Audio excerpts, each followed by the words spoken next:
Hey, everybody. Thanks for your patience. Started a little bit later than we planned to tonight, but that's fine. We're all here right now, so let's do it once again. Spoken of the American century.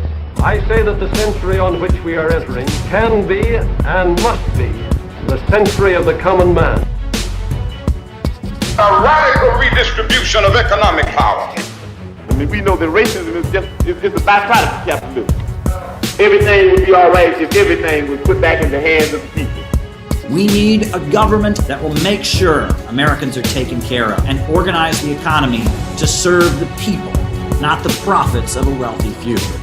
We now have the techniques and the resources to get rid of poverty. We got to start getting out there with the people. Get out of the movement and get to the masses. We need a government of action.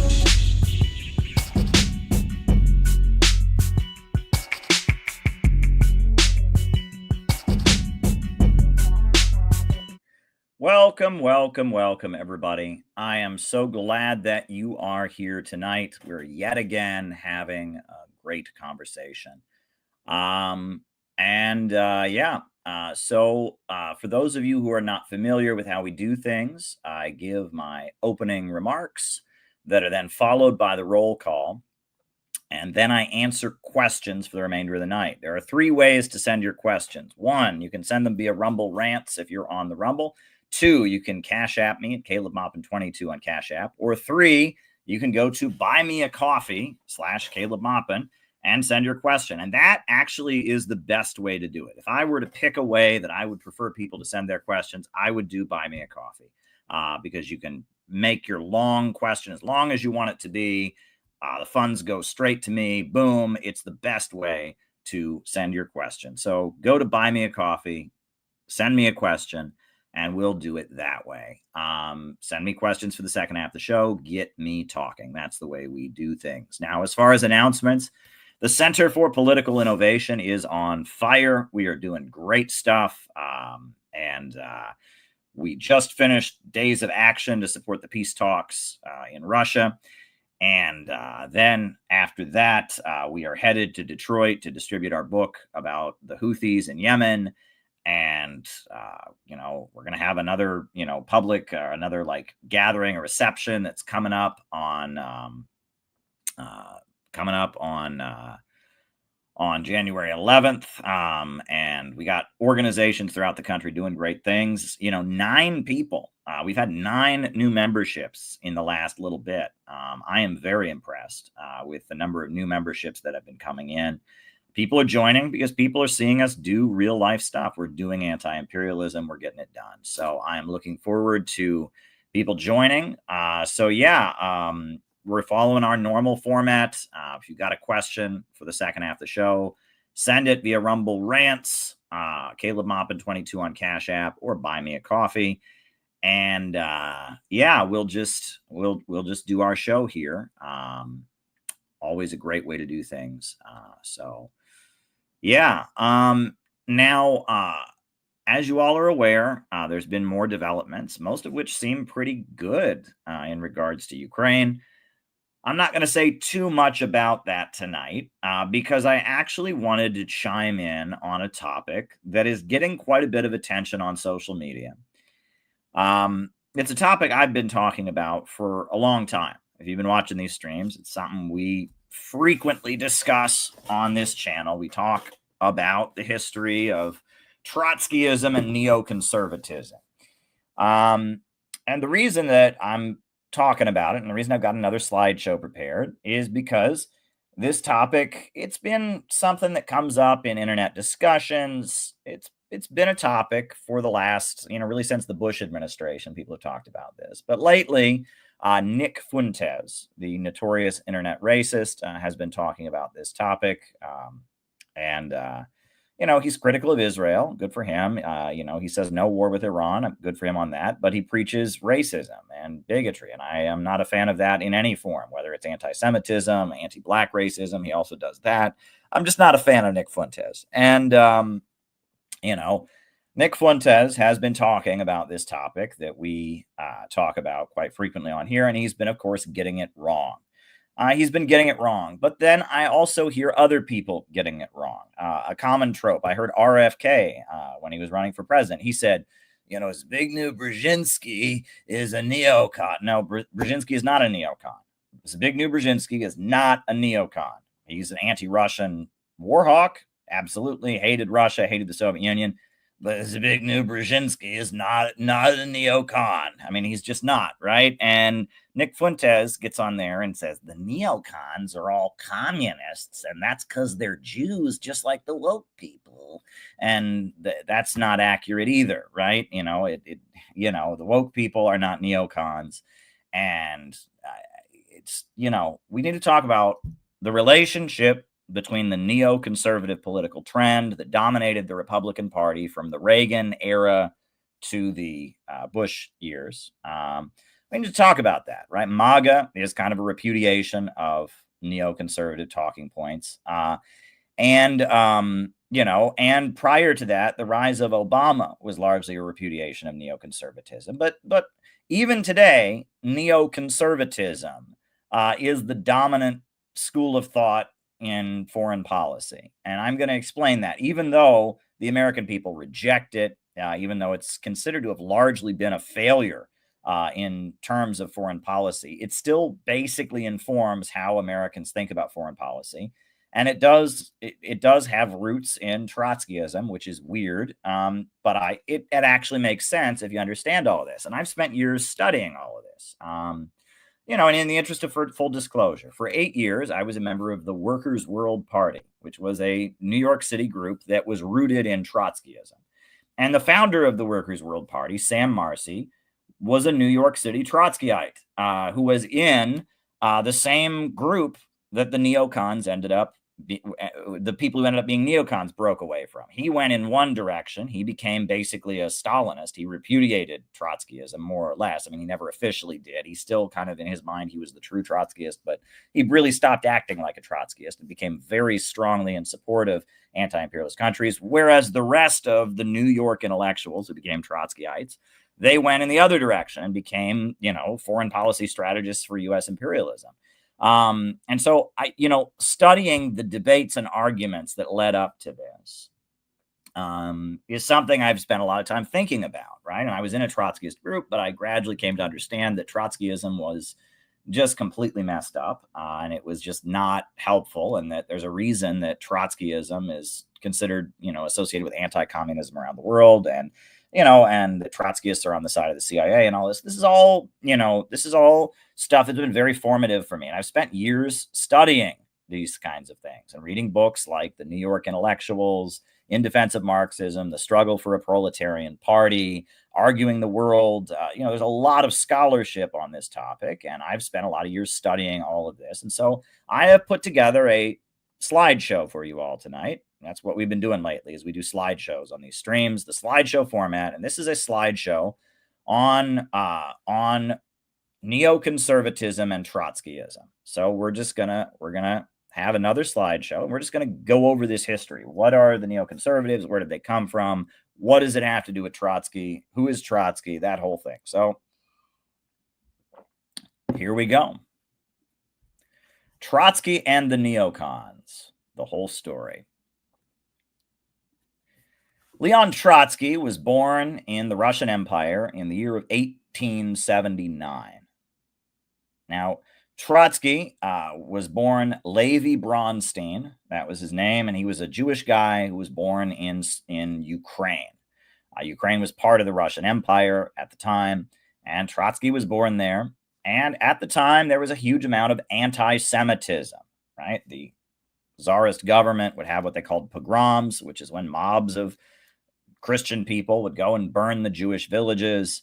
There's a lot of hatred for Jews in Tsarist Russia. It was part of the culture. It was a very conservative, semi-feudal, almost entirely feudal society at the time. Even though capitalism was new, it was still an autocratic monarchy with the Russian Orthodox Church, where the Tsar was not only the king, the head of state, he was also the head of the church. He was like the Pope. And most of the people were peasants, and there was a lot of hatred for Jews. Trotsky grew up in the Ukraine, where there was a lot of hatred for Jews, and he He experienced it firsthand. And as a young man, Leon Trotsky joined the revolutionary movement, which was quite massive at the time. There were all kinds of people in Russia that were revolutionaries. There were many different revolutionary factions that wanted to overthrow the Tsar and wanted some new type of government. And there were many different factions. Now, the faction that wanted just a regular capitalist democracy was called the Constitutional Democrats, or the Cadets. And then after the Constitutional Democrats that just wanted regular Western capitalism, there was another group. It was called the Narudniks. And Narudnik, or Narodnaya, means people in Russian. And the Narudniks were the peopleists. Some people translate it as populists. That's not exactly correct. But basically, they fought for the rights of the peasantry. And they were like peasant agrarian socialists. And they wanted to overthrow the aristocracy and create, collectively owned farms, basically, the Narudniks, and they wanted to organize the peasantry and the countryside. And Trotsky joined the Narudniks. They were the first group, and he lived in Ukraine, which was very rural, and it made sense. And he was a Narudnik first. And then after he was a Narudnik for a little while, he eventually became a Marxist. What was the difference between the Narudniks and the Marxists? Was the Marxists said that the revolutionary movement would come from the factory workers, not the peasantry. The Narudniks said it would be the peasants. The Marxists said it would be the factory workers. The guy who started Marxism in Russia was a guy named Plekhanov.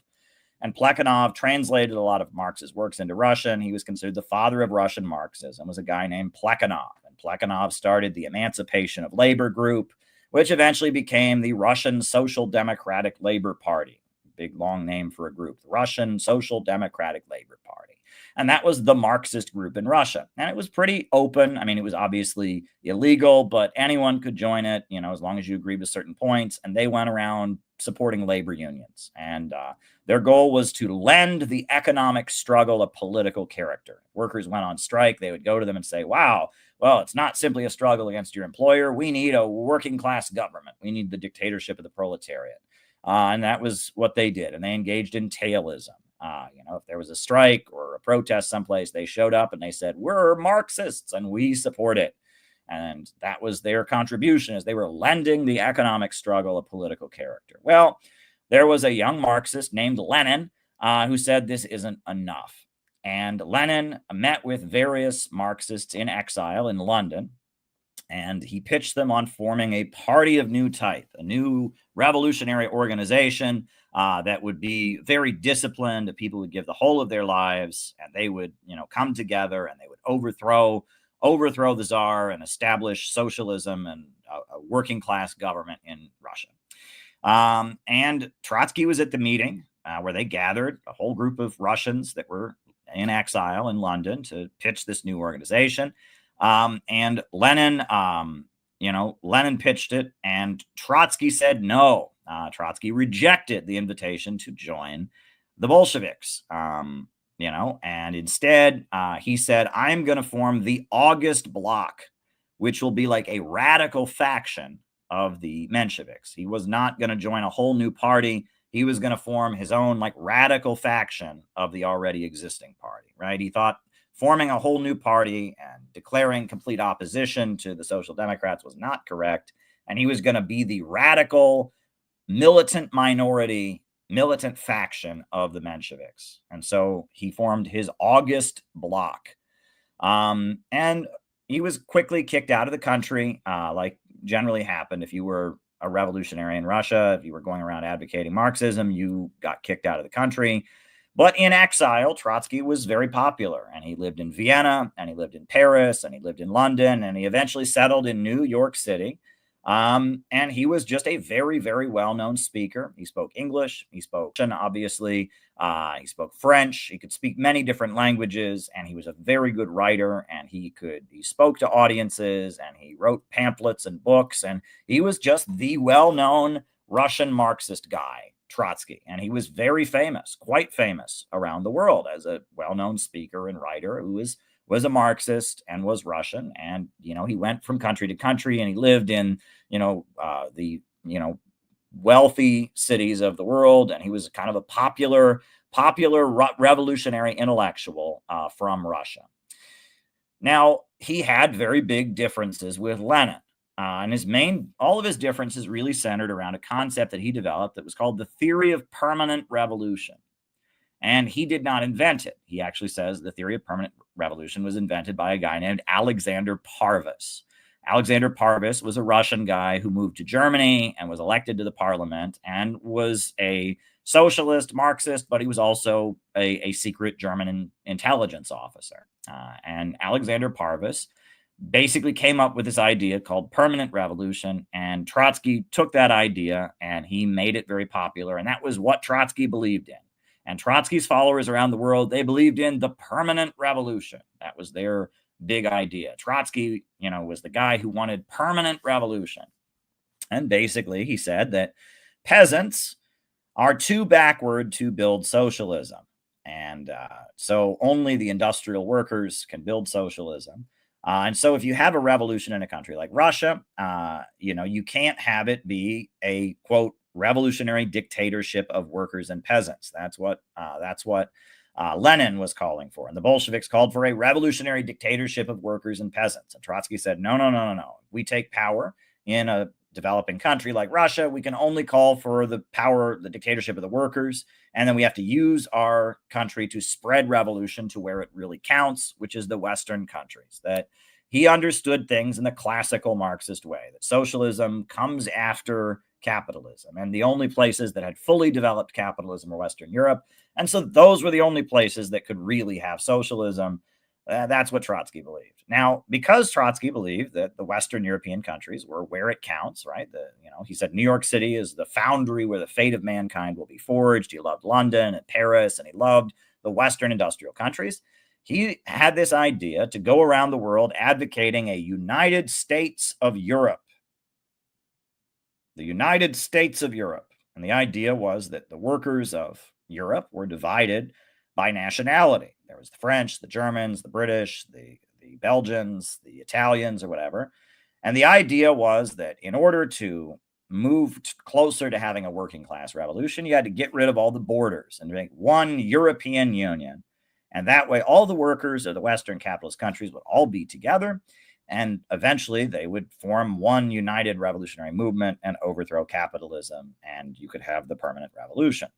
Now, Lenin disagreed with forming the European Union. And he said, we actually want division among the European imperialist countries, because if they all combine their strength, then they will more effectively exploit the rest of the world. And that, if France and Germany start disagreeing with each other, if Britain and America start disagreeing with each other, that's good, because that creates an opening for countries in the colonized world to have more freedom, etc.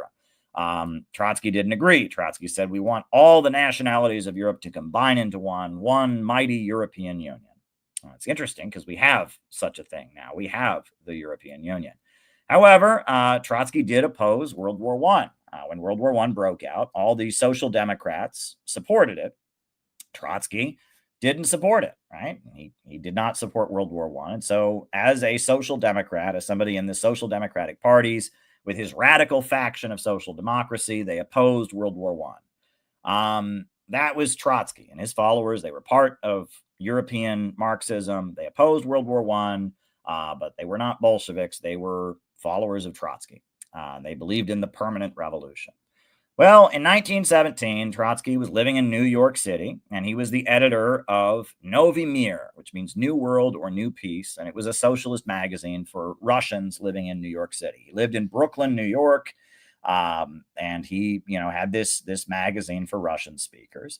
Little known fact is that he was kicked out of various cafes and restaurants in New York City because he did not tip.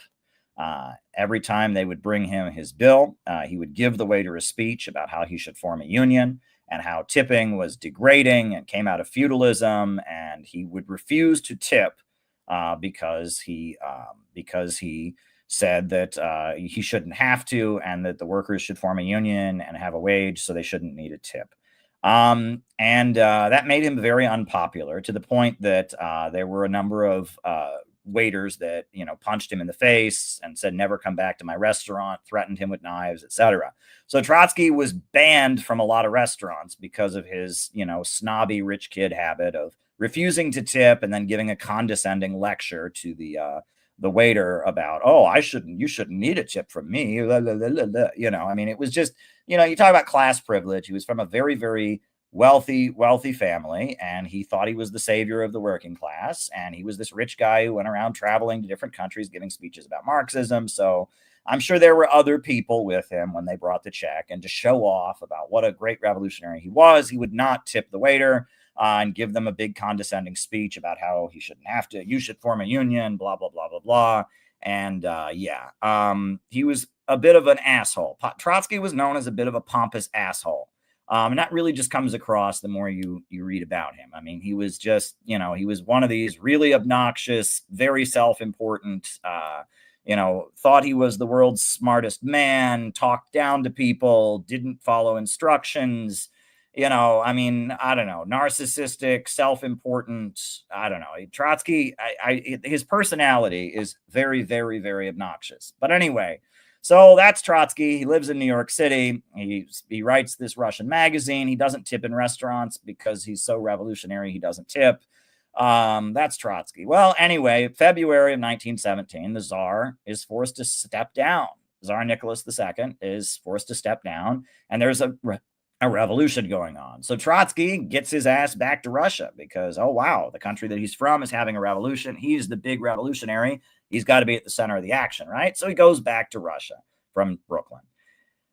He gets to Russia and he realizes that the group that is going to make the revolution happen is the Bolsheviks. So he joins the Bolsheviks and he repudiates everything that he said against the Bolsheviks beforehand. He's like, oops, my bad. Didn't mean it. Says he doesn't believe in permanent revolution anymore. Says that, he doesn't believe in the United States of Europe anymore. Oh, my bad. Sorry. He joins the Bolsheviks. They bring him on to the Central Committee. He's Trotsky. He joins the Bolsheviks. And the Bolsheviks then take power in October of 1917. They become the ruling party of the Soviet Union. And so Trotsky, because he's this very well-known guy, a very, well-known speaker and writer, and because he can speak so many different languages and stuff, they make him the foreign minister of the Soviet Union. And his first job is to go and sign a peace treaty with the Germans. The Russians, were fighting on the side of America and Britain in World War I. And the whole point of the Russian Revolution was to get out of World War I. The Bolsheviks said peace, land, and bread was the idea, right? That we want the, we will end our involvement in World War I. And they just had a revolution with the understanding the Bolsheviks would come to power and they would end involvement in World War I. So Trotsky's job is to go to the Germans and sign a peace treaty and end the war. That's his job. Well, they send him to go meet with the Germans and he refuses to do it. And he says, you know what? I'm not going to do it. And he then comes back to Russia with no peace treaty signed. And he says, oh, I've got this brilliant idea. We'll never sign a peace treaty, but we'll deactivate the fighting. We'll have no war, but no peace. We'll never recognize the Germans. We'll never sign a treaty with the Germans because they're evil, rotten imperialists. But we'll end the war anyway. We'll just kind of like have no war, but no peace. That wasn't going to work, right? That's generally not how things work. Germany is a big, powerful country. World War I's going on. If they just demobilized the fighting without signing a treaty, the Germans would have just like marched in and invaded the place. So, he's outvoted, and Trotsky resigns as foreign minister and he steps down. So after Trotsky is the foreign minister, they make him the spokesman for the army, the Red Army. So after the Russian Revolution, Russia is invaded by 15 different countries. And they make him the spokesperson for the Red Army. And the Red Army is, trying to mobilize people to fight to defend the Soviet Union. The British have invaded. There's some American troops that have invaded. All these countries are invading. There's also Russians who don't agree with the Bolsheviks. They're fighting them. The Russian Civil War is going on. And Trotsky's job is to be the front man. He's the public face of the Red Army. And he's actually very good at it.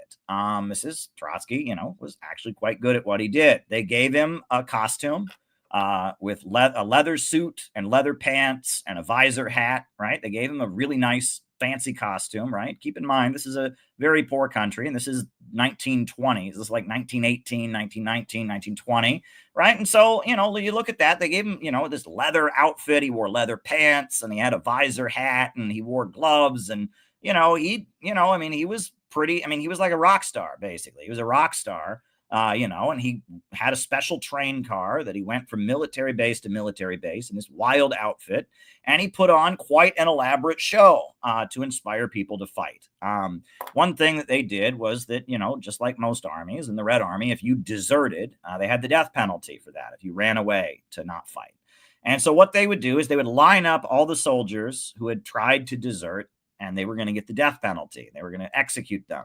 And, it'd be like, ready, aim. And then Trotsky would arrive just in time to stop their execution. It was staged. It was completely staged, right? And they would the guys would think they were going to get shot. And then Trotsky would walk in and say, wait. And he would save their lives, completely staged, the soldiers around. And he would give a big fiery speech directed at the guys who had tried to desert about why they should fight for the revolution. And, and to convince them that they shouldn't desert and they should fight for the revolution. Of course, the guys are very happy to not get the death penalty. It's like he saved their lives, right? I mean, wouldn't you like somebody who saved your life? And it's quite an emotional speech. And he's up there in his military costume and his leather pants and his leather costume. And he's yelling about, and we're going to fight. And then he would end his speech by pulling a gold watch out of his jacket, a fancy gold watch. And he would pick one random soldier from the crowd and bring him up and say, this is your lucky day. You have won a gold watch. Yay! And he would give the guy a gold watch and everyone would cheer and applaud. Oh my God, it was so exciting. Not only was it a great show, not only did he save the lives of the guys who were going to get the death penalty for deserting, but on top of that, somebody randomly got a gold watch. It was a great show. And this is actually probably the best thing that Trotsky ever did. These elaborate, propaganda rallies that Trotsky staged for the Bolshevik military were pretty damn good. And, I mean, if you're going to fight a war and you have to inspire people to go out and risk their lives for your army, you're going to need to have some really, really effective propaganda. And Trotsky was a great speaker and he was a great showman. He knew how to put on a good show. And so, hey, good for Trotsky. Good for him. He could do it, right? And he made it happen. He put on a great show. To his credit. Now, what's interesting is that I think what Hitler did, the big rallies they had in Germany, the Nazi rallies they did years later, were probably very much inspired by what Trotsky did. I know that, Goebbels, who was the head of Nazi propaganda, his favorite movie was The Battleship Potemkin, which was the Bolshevik propaganda film. And that I think that, the military outfit and the big rally with speaking to people and the uniforms and all of this had a lot to do with what the fascists eventually did, which is kind of hilarious. The Trotskyites would get really mad if you point that out. But it's just a good show, right? It's good propaganda, and I think all kinds of different political movements, learned how to do these kind of things. But, what's funny is that, nowadays, all these, internet leftists and all of that, they get silly and they do a whole thing about, someone's wearing a uniform that looks fascist. Someone's, Trotsky actually invented all.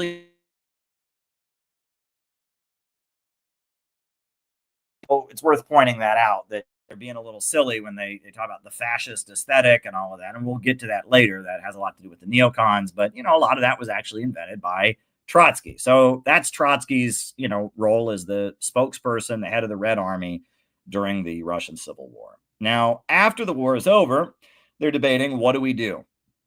Lenin says we have to have the new economic policy. Basically, we're a really poor country. We need to have some free market stuff, some private capitalism, to just get the economy going again. Trotsky, of course, doesn't agree with that. He wants to continue war communism. He wants the military, wants everything to be militarized. And that makes perfect sense because he's the head of the military. And also, he still has this theory of permanent revolution. He wants to march communism into Europe. He wants one gigantic bloody crusade to spread communism. And so, the idea of slowing down and having capitalist, markets and stuff like that, peasant enrich yourself and encouraging small farmers, things like that. He's not in favor of that. But he's defeated. And after Lenin dies, Trotsky forms the left opposition, which is people that, they call themselves the left opposition. And Stalin and Bukharin, Stalin was the centrist. He was the, socialism in one country. Bukharin was the right opposition, and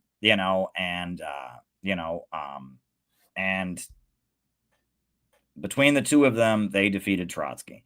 Trotsky's primary difference with the Communist International was China. Trotsky did not think that it was correct for the communists to join the KMT, Nationalist Party of China. The Chinese government, right? They'd had a revolution, they'd overthrown the emperor, and they had, the KMT, the Nationalist Party, was leading China. Dr. Sun Yat-sen had been a good friend of Lenin, etc., and the KMT nationalist movement was a big movement, and it was vaguely socialist, right? The KMT nationalist movement of China, led by Dr. Sun Yat-sen, their three principles were democracy, independence, and the people's livelihood. And the people's livelihood was vaguely understood to be some kind of socialism. And, Dr. Sun Yat-sen was kind of a socialist. So Trotsky, the Stalin had the position that the communists of China should join the KMT and form like a communist wing of the KMT movement, which they did. It was very successful. Trotsky said they should not join the KMT because it had millionaires in it, because it had wealthy people in it, etc. The KMT was a counter-revolutionary, was not communist explicitly, right? It was vaguely socialist, but it was not communist. So because of that, no. They should not join the KMT. So that was Trotsky's primary disagreement. Was he said only the working class can make a revolution. The KMT has a lot of middle class people. China's a largely peasant country, so they shouldn't join the KMT. That was his primary disagreement. But he has his theory of permanent revolution. He doesn't like what Stalin wants to do with the 5-year economic plan, socialism in one country. He doesn't like that. He wants them to be spreading communism all over the world. So he has his falling out with Stalin, and he eventually goes into exile. At first he goes to Turkey, then he goes to France, and then he moves to Mexico. And from exile, he builds a movement of communists who don't take leadership from the Soviet Union, right? Stalin is running the Communist International and the Third International, headquartered in Moscow. Trotsky forms his own group, the Trotskyists. Eventually they call themselves the Fourth International. And they are in opposition to the Soviet Union. And they blamed the rise of Hitler on the Soviet Union. They said the communists should have teamed up with the Social Democrats to block Hitler. And so it was Stalin's fault that Hitler came to power, which is absurd. They also, called for the independence of Soviet Ukraine. They wanted Ukraine to break away from the Soviet Union, which is a very bizarre position. It's a very, very odd position to take. Why would you want to break apart the Soviet Union? And it also coincides with what the Nazis were doing. The Nazis were funding Ukrainian nationalists as well. And that it's pretty clear that whether Trotsky knew it or not, the Nazis were kind of boosting and promoting Trotsky and his wing of communism as a way to, divide communists and separate communists from the Soviet Union, weaken the opposition. In Spain and in various other places, the Trotskyists were against the Popular Front, which was the anti-Nazi, anti-fascist alliance that the communists were building. And they called for things that lined up with what the Nazis were doing, like calling for the independence of Ukraine, like trying to cause division within the Spanish Republic and opposing the Spanish Republic at a time the Spanish Republic was opposing Franco. And it's been proven that the Nazis funded a radio station that preached Trotskyism and spread Trotskyism into the Soviet Union. And that, Mussolini paid for publications of Trotsky's books. And in the United States, the main newspaper that was supporting Hitler before World War II was the Journal American, funded by William Randolph Hearst. And they published Trotsky's articles all the time. And Trotsky, whether he knew it or not, because the Nazis didn't like the Soviet Union, they were helping spread Trotsky's ideas. In the meantime, the Soviet Union was promoting Roosevelt, right? And the Communist Party bent over backwards to support Roosevelt and to support the Democrats because they saw the Democrats as friendly to the Soviet Union. So the Soviet communists were supporting Roosevelt, were supporting Winston Churchill, and the Trotskyites were attacking them for doing so. And a lot of what they said always seemed to line up with what the Nazis were doing, whether they intended that or not. They denounced the Nazis. They said they were anti-fascist, but what they wanted always seemed to line up with what the fascists wanted also. And basically, Trotsky in exile, he was a professional anti-communist, and he goes around lecturing, and he was someone who was part of the Russian Revolution. He was the leader of the Red Army, so he had credibility, and he goes around speaking about how the Soviet Union has betrayed the revolution. And though he says the Soviet Union is still socialist, it's still a workers' state economically, but it is led by a parasitical bureaucracy. It has degenerated. And so it needs a political revolution against Stalin, is what he's calling for, to make the Soviet Union really socialist again, or whatever, to overthrow the parasitical bureaucracy, etc. Now, Trotsky was actually invited by the Republicans to testify before the U.S. Congressional Committee investigating Roosevelt for his ties to the Communist Party. Martin Dies, who was the congressman from, I think, Nebraska, or where was it? Nebraska or Montana or someplace like that. Martin Dies was a member of Congress who was really opposed to Roosevelt. Roosevelt was a Democrat. He was a Republican. So Martin Dies formed the Dies Committee, which eventually became the House Un-American Activities Committee. And they were doing investigations into Roosevelt for being friendly with the Communist Party. And Roosevelt was friendly with the Communist Party, invited them over to the White House. He had his wife, Eleanor Roosevelt, speak to the American Youth Congress, which was a communist youth group. And that, Roosevelt liked Stalin. He thought the Soviet Union were good allies to fight the Nazis with. And so Congress was investigating Roosevelt for his ties to communism. And they invited Trotsky to speak before the Congressional Committee as an expert on the evils of Stalin and why the Communist Party was supporting Roosevelt, stuff like that. Trotsky agreed to do it, and he was going to fly to the United States and be a star witness in this anti-communist congressional investigation. But then, they rescinded the invitation, right? Technically, Trotsky did call himself a Marxist. And so the Republicans, they thought, are we going to really roll out the red carpet for a communist? No, we're not going to do that. So the congressional Republicans rescinded their invitation. World War II broke out in 1939. Trotsky was living in Mexico at the time, and he was neutral. Surprise, surprise. He said that both sides are wrong. And when France was invaded by the Nazis, he condemned the Communist Party for trying to form resistance to the Nazis. He said, it should be both sides, lay your guns down. Neither the Germans nor the French are right. He was neutral in World War II, all right? That plague on both your houses basically was his position.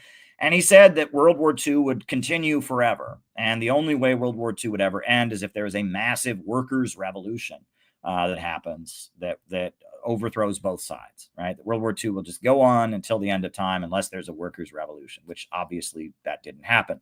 And he was living in Mexico City, and he was assassinated, and he was killed in Mexico City. The guy who killed him was somebody who was part of his own movement, but apparently had been working with the KGB. Various communists had tried to kill Trotsky. Years ago, I used to go to meetings of the U.S. Friends of the Soviet People, which was a communist group in New York City that had a lot of old folks in it, a lot of senior citizens. And one of the women there, it was in her 80s when I would go to these meetings in 2011. I'm sure she's deceased now. I mean, you never know, but one of the older ladies there bragged about how when she was a young woman, when she was 19, she went to Mexico City and tried to kill Trotsky. And she and her boyfriend, they drove from New York City. They got a car. They drove from New York City. They went to Mexico. They got some machine guns, and they went to where Trotsky was living, and they, shot up Trotsky's house. But Trotsky ducked under the bed, and they didn't kill him. I thought that was wild. This older woman talked about how she had actually tried to kill Trotsky with her boyfriend, when she was young. But anyway, a lot of communists tried to kill Trotsky. Trotsky died. The guy who killed him, was probably a KGB agent. He went to prison in Mexico for killing Trotsky. After he got out of prison, they sent him to Cuba. When he got to Cuba, they gave him a parade and honored him and gave him a medal and flew him back to the Soviet Union. So there are some people who maintain the Soviet Union didn't kill Trotsky. It looks to me like the Soviet Union killed Trotsky. Why would the Cubans give him a big parade? Why would the Soviet Union welcome him back? So, there you go. But anyway, Trotsky died in 1940 as World War II was getting going. And, Stalin said, look, Trotsky is going to try to confuse. We need the whole global communist movement to unite, to defeat fascism. Trotsky's trying to sow confusion and, and all of that. So we just need to get rid of him. And that's what happened. So that then brings us to the New York intellectuals. Who were the New York intellectuals? I just gave you Trotsky's life story and who Trotsky was. Who were the New York intellectuals?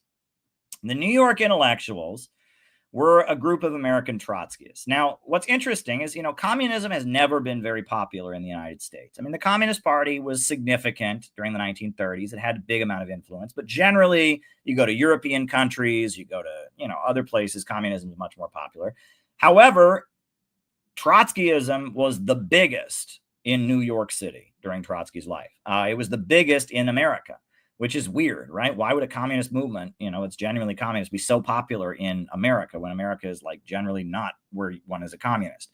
But the United States is where the largest Trotskyist group was. And it was, first you had the Communist League, and then it became the Workers' Party. Then it was a faction of the Socialist Workers' Party. And then 1939, they became the Socialist Workers' Party, the SWP. And they're still around, right? They have the Pathfinder books company. They own the rights to Malcolm X's actual writings, not the autobiography of Malcolm X, but his actual writings. And it's just it's a book publishing group. They sell the Militant newspaper.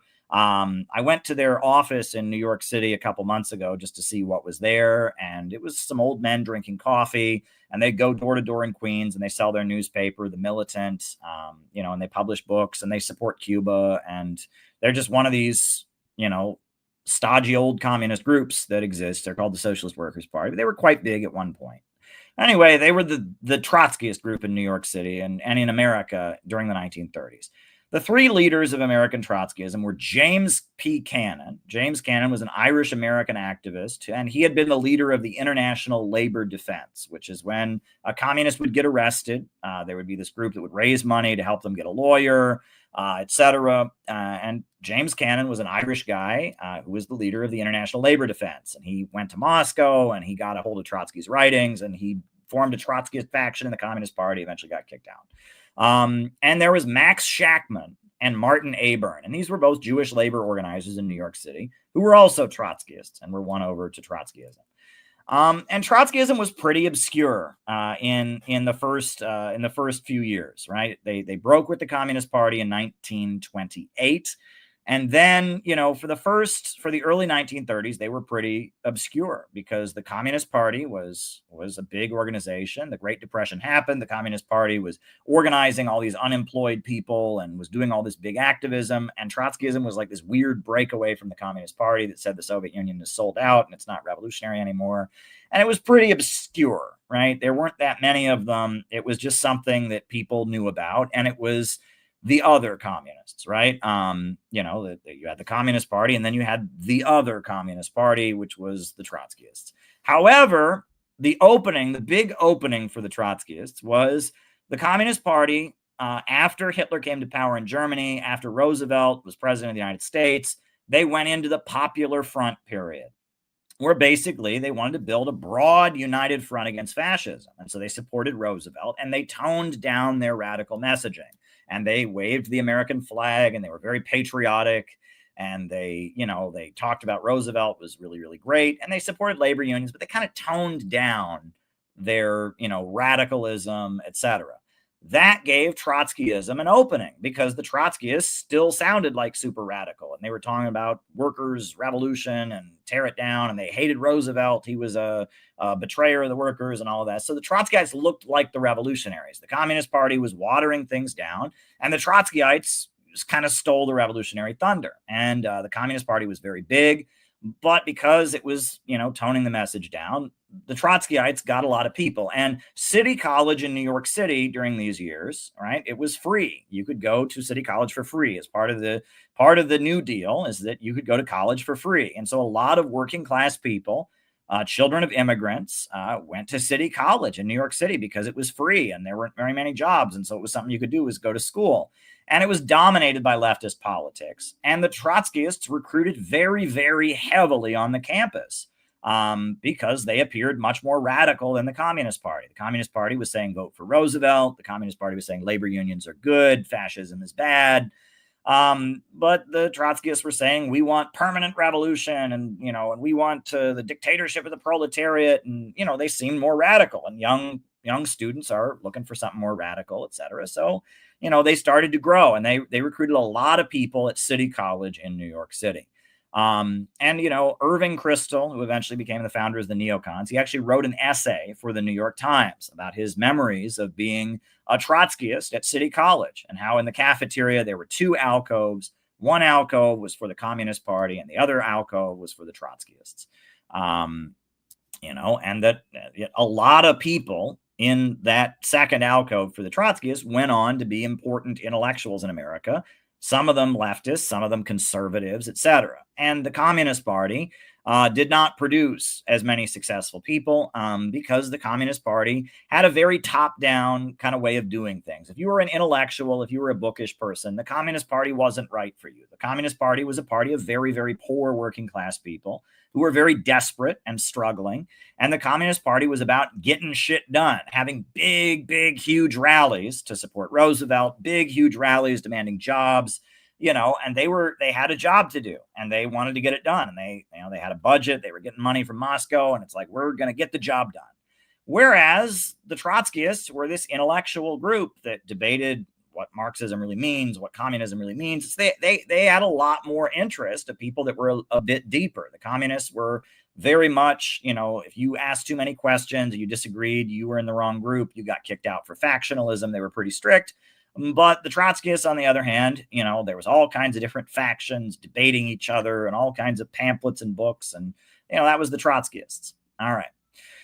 Now, in Minneapolis, the Teamsters Union was infiltrated by Trotskyists, and James Cannon and Farrell Dobbs, they were Trotskyists, and they were able to infiltrate the Teamsters Union, and they led the Teamsters strike of 1934, and they actually successfully won a union contract for Minneapolis.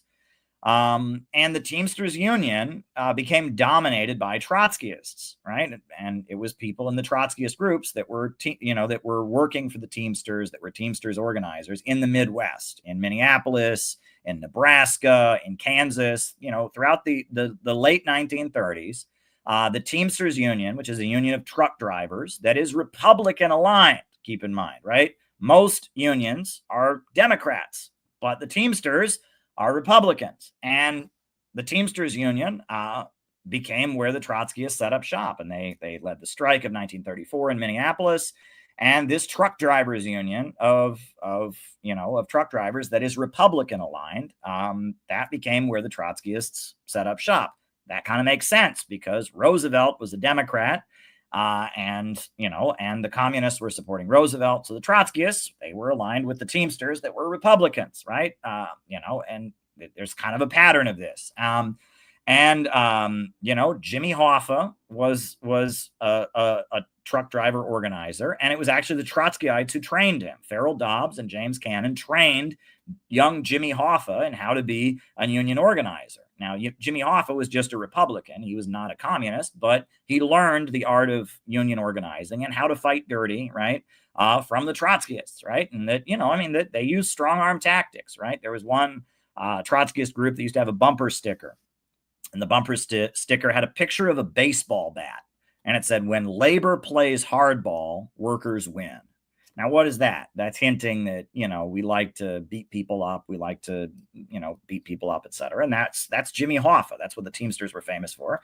Well, that was the Trotskyites that taught him to be that way, right? It taught him to fight dirty, right? And talk about union thugs and all of that. That's, and that Trotskyists were involved in that. So was the Communist Party, though. The Communist Party did that with the Steel Workers Union and all of that. And the labor movement in the 1930s was very violent. I mean, these strikes were like armed battles, and people had guns, and so all of that. But Jimmy Hoffa is this union boss who supported Richard Nixon and stuff. Who was a big kind of a household name, a celebrity in the United States in the 50s and 60s. Eventually went to prison and was mysteriously murdered. There's whole movies about him and stuff like that. Well, Jimmy Hoffa was trained by the Trotskyists, and the SWP. The Trotskyists had two factions. There were, in the Midwest, in Minneapolis and in Wisconsin, you had people that were aligned with James Cannon, that were union organizers, and they didn't like the Communist Party, and they were mainly in the Teamsters Union, but they were union organizers. But in New York City, you had a bunch of intellectuals and writers and, college professors and people like that were Trotskyists. And the SWP, it was like two parties within one. You had the labor union Trotskyists, and you had the New York intellectuals and it was like two different groups. And, Sam Marcy, who founded the Workers' World Party that I was in, he was a labor union organizer. He worked for the Paper Box Union, and he did not fit in with the New York intellectuals, and they treated him like garbage. And he was technically a member of the SWP, but he wasn't able to do anything. And eventually he and a couple of his friends moved to Buffalo, New York. And the New York intellectuals were weird. That they had a big meeting, and that somebody from one of the other branches of the SWP, they were famous for, they went to a meeting of the New York City SWP. And what it was the whole meeting was about if you found out that one of your friends in the party broke a rule, right, and committed a class crime, that he scabbed during a strike, or he stole money from the party, or pocketed it for himself or whatever, should you report him and turn him in or not?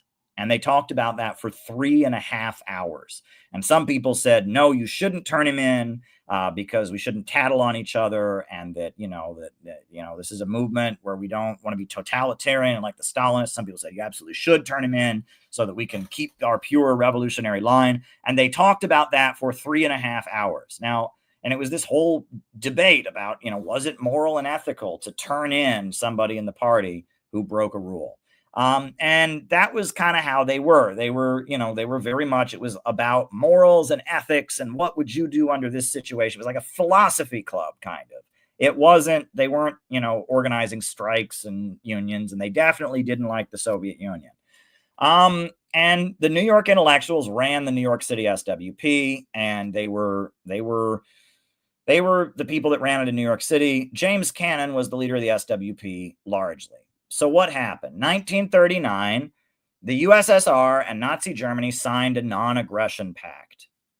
And that's a big deal because the Soviet Union had been going around the world building an anti-fascist alliance.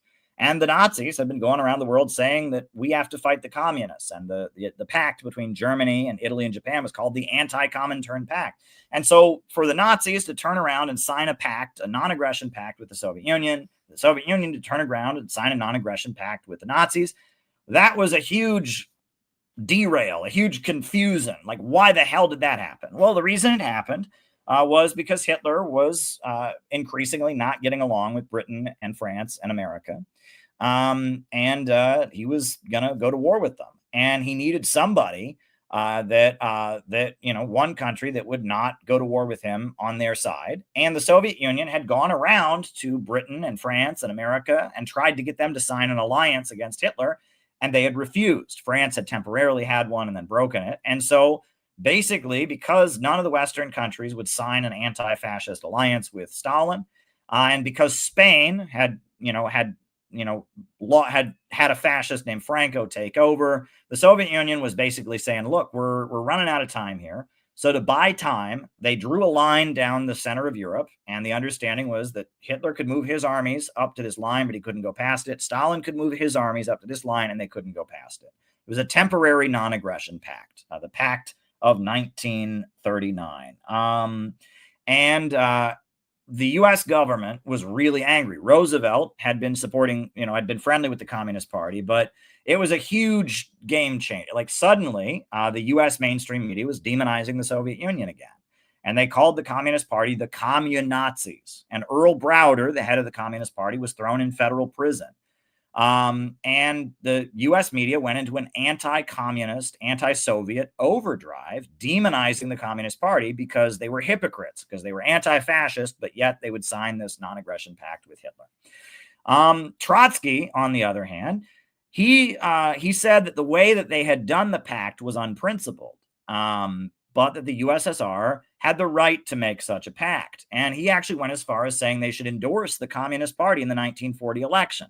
Now, again, this follows a pattern. Trotsky generally does everything against the communists, but yet at the moment when the communists and the Nazis are getting along, all of a sudden Trotsky says, let's endorse them. I mean, it's like, it gets really blatant that the fact that Trotsky was on the payroll of the Nazis, it gets really obvious at that point. It gets pretty ridiculous. But anyway, so Trotsky says you should endorse the Communist Party in the 1940 election. The Trotskyists in America don't listen to him.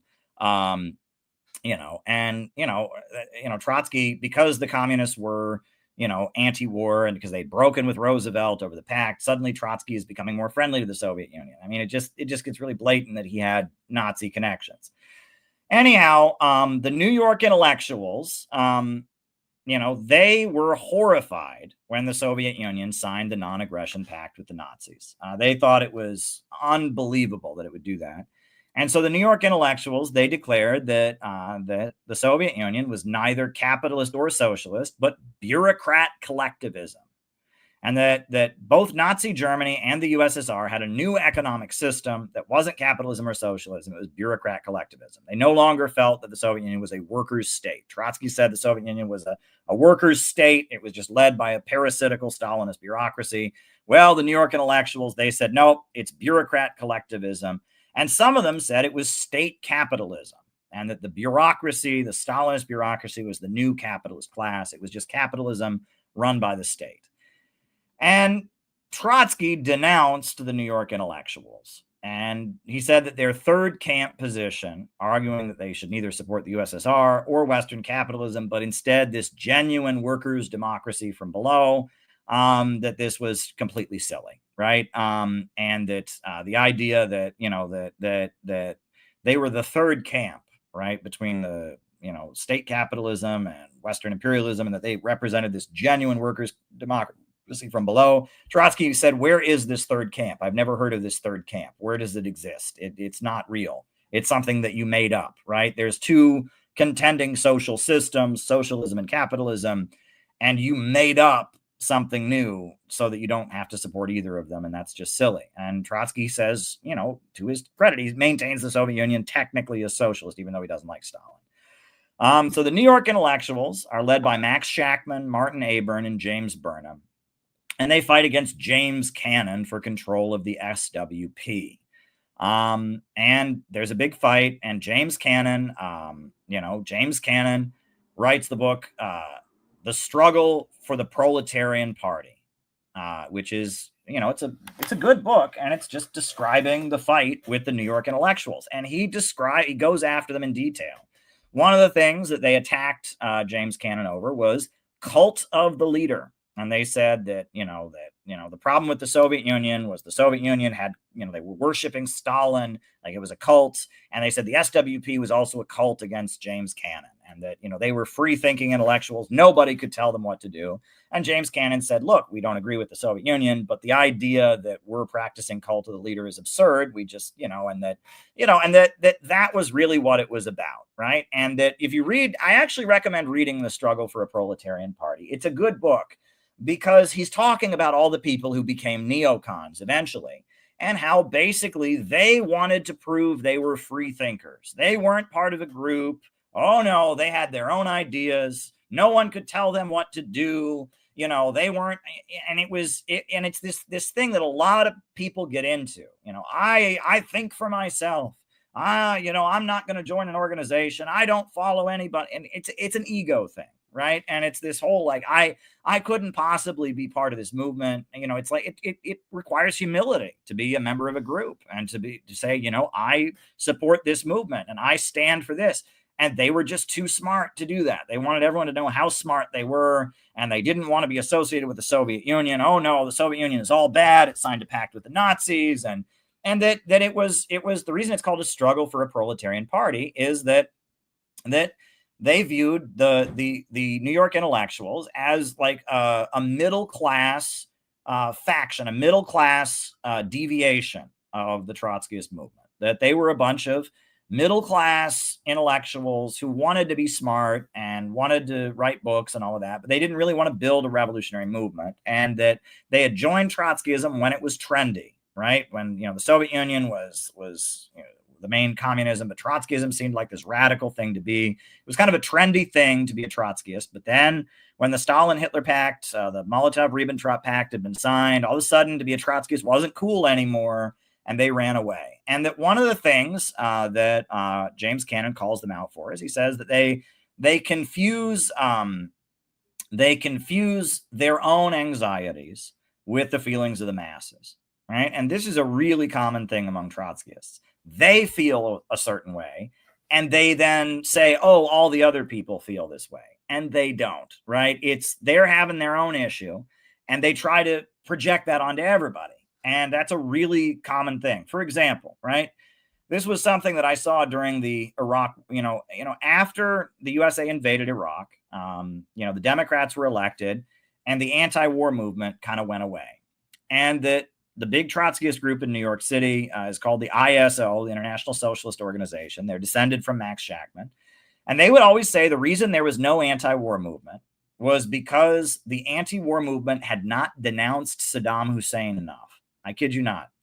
And I don't know where they got that from. I don't know. I mean, is that, the reason there were no anti-war protests is because the anti-war movement had not denounced Saddam Hussein enough. And they had like a quote. I used to work for Ramsey Clark, who was the former U.S. Attorney General, who was Saddam Hussein's lawyer. Ramsey Clark had talked about Saddam Hussein's healthcare system or something at a rally. And that was why there was no anti-war movement. Like, that's insane, right? You think there's anybody who said, oh, I'm going to go to an anti-war protest. Oh, wait, they haven't denounced Saddam Hussein loud enough. I better not. That's crazy. But that's what they thought. Because they're Trotskyists, because they hate Saddam Hussein. He's a totalitarian dictator. That's what they thought. And they projected that onto the masses. And Trotskyists would always do this, right? It was, another common thing, right? And I used to have there were two older guys I knew. One of them was a Trotskyist. One of them was a Stalinist. And one thing that they realized was that their primary disagreement was, why is there anti-communism? Why is there so much anti-communism in America? My friend who was a Stalinist said it was because of propaganda, demonizing the Soviet Union, demonizing communism. My friend who was a Trotskyist said, oh no, working class people in America know what the Soviet Union is really like, and they don't like it. Well, that's crazy. That's ridiculous. That is just not the case. You think Americans know anything about the Soviet Union? Americans think communism is, everyone gets paid the same wage no matter how hard they work. Americans don't know anything about that.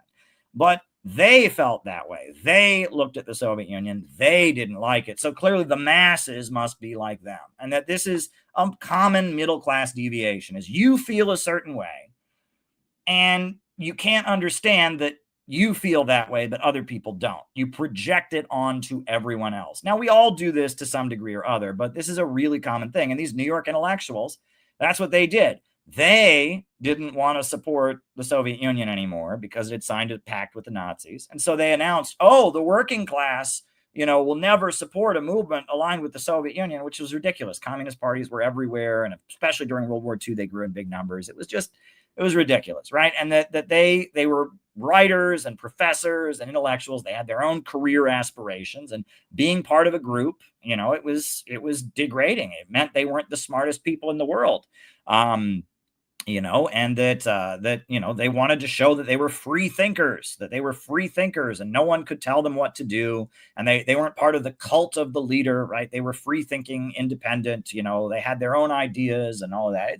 It's a juvenile thing. And again, we see this a lot, right? There's people feel that if they join a movement, that they're somehow admitting that they're not a smart person. They're not free thinking or whatever. So what you should do is not join a movement. You should just repeat what everybody else says and follow the mainstream media, because that's what real free thinking people do. I mean, it's ridiculous, right? But it's part of the brainwash of this society. Part of the radical individualism of Western society is like, if you join a movement, you're in a cult, you're brainwashed. So what you should do is you should think for yourself and just repeat mainstream media. And that's what these guys were doing. They said, well, we think for ourselves. And so, if you read The Struggle for a Proletarian Party, James Cannon just rakes these guys over the coals because that's what they were doing. So Max Shachtman, he formed the Workers' Party, which is a new Trotskyist organization. And a number of people joined it, including Irving Kristol and Irving Howe. And Hannah Arendt was very close to them. Now, Hannah Arendt is the person who is considered to be like one of the main people responsible for the concept of totalitarianism. And she wrote about totalitarianism, etc. After the Second World War, the Workers' Party, which was the Trotskyists of New York City, the New York intellectuals, they became the Independent Socialist League. And they started independent socialist clubs on college campuses. So, on various college campuses, you would have the independent socialist clubs, right? So 1949, after World War II, there's McCarthyism, obviously. And the Communist Party is outlawed. The leaders of the Communist Party are thrown in jail. I mean, there's a huge hysteria against communism. The Communist Party had been a big part of Roosevelt's coalition. A section of the Democratic Party had worked with the Communist Party. But now that the USA and the Soviet Union are no longer allies in World War II, now the communists are public enemy number one. They're hated. The House Un-American Activities Committee, the FBI is going after them. Communists are just very, very widely hated and demonized and whatever. So then, 1949, though, amid McCarthyism, at a time that communists are all in jail or in hiding and all of that, in New York City, the Communist Party is able to have a really big peace conference at the Waldorf Hotel in New York City, the Waldorf Peace Conference. And they get a lot of really famous people to speak at it. Albert Einstein speaks at it. W.E.B. Du Bois speaks at it. Aaron Copland, the composer, he speaks at it. And even though the Communist Party is so hated and the Soviet Union is so demonized, it's the height of McCarthyism. At this hotel in New York City, they have a big conference that's paid for by Moscow, and it's paid for by the Soviet Union, where they defend the Soviet Union. It's a peace conference saying the Soviet Union is right in World War II. It was a really big achievement. And the CIA was furious about it, right? And the FBI, was at it, was going through it, was at the door, writing down the name of every person who went in. And there were a couple Canadians who attended, and they were like arrested and, dragged out of their hotel rooms and deported from the country. I mean, it was really, the FBI went crazy against it, but they still had this amazing conference. The CIA was watching this and they were fuming. Oh my God, how can all these smart people, all these writers, all these intellectuals, actors, how can all these people be supporting the Communist Party? And they're just really upset about this. So the CIA says, we need to start funding artists and intellectuals and scientists and thinkers, etc., who are anti-communist. And some of them can be socialists and some of them can be leftists, but they're against the Soviet Union. That's what matters. And so who did they hire to run their program? They launched the Congress for Cultural Freedom is their program that they set up to start funding writers, intellectuals, scientists, and others who are against the Soviet Union. Who do they hire to run it? Irving Kristol. Irving Kristol, who's a follower of Max Shachtman. And he's the guy who becomes the director of the Congress for Cultural Freedom. And the Congress for Cultural Freedom publishes a magazine called Partisan Review, which is a socialist magazine that is distributed all over the college campuses. And it's critical of American society. It makes fun of Joe McCarthy. It opposes the military-industrial complex, but it also demonizes various intellectuals who are pro-Soviet. And it wages like targeted cancel culture campaigns against writers and artists who defend the Soviet Union. And they particularly went after Lillian Hellman, the playwright. They went after W.E.B. Du Bois, the black intellectual. And they went after Albert Einstein, right? And it was like, and the message was, it's okay to oppose racism, okay to fight for women's rights, it's okay to want peace, but you can't be a Stalinist apologist. You have to denounce the Soviet Union while you do it. Very, very interesting, right? And this is the Congress for Cultural Freedom. They also fund the work of Jackson Pollock, and they fund art galleries, and they fund experimental music, and it's all kinds of CIA money is funding all kinds of different shit, and books that are critical of capitalism, and books that are opposing McCarthyism, and all kinds of stuff is being covertly supported by the CIA, and a lot of it seems very radical, very socialist, very leftist, but it's all anti-Soviet, anti-communist.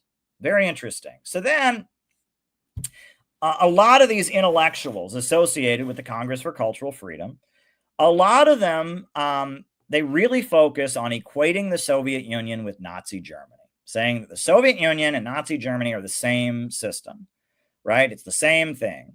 And that they kind of start focusing on leftism is not about building a working class movement.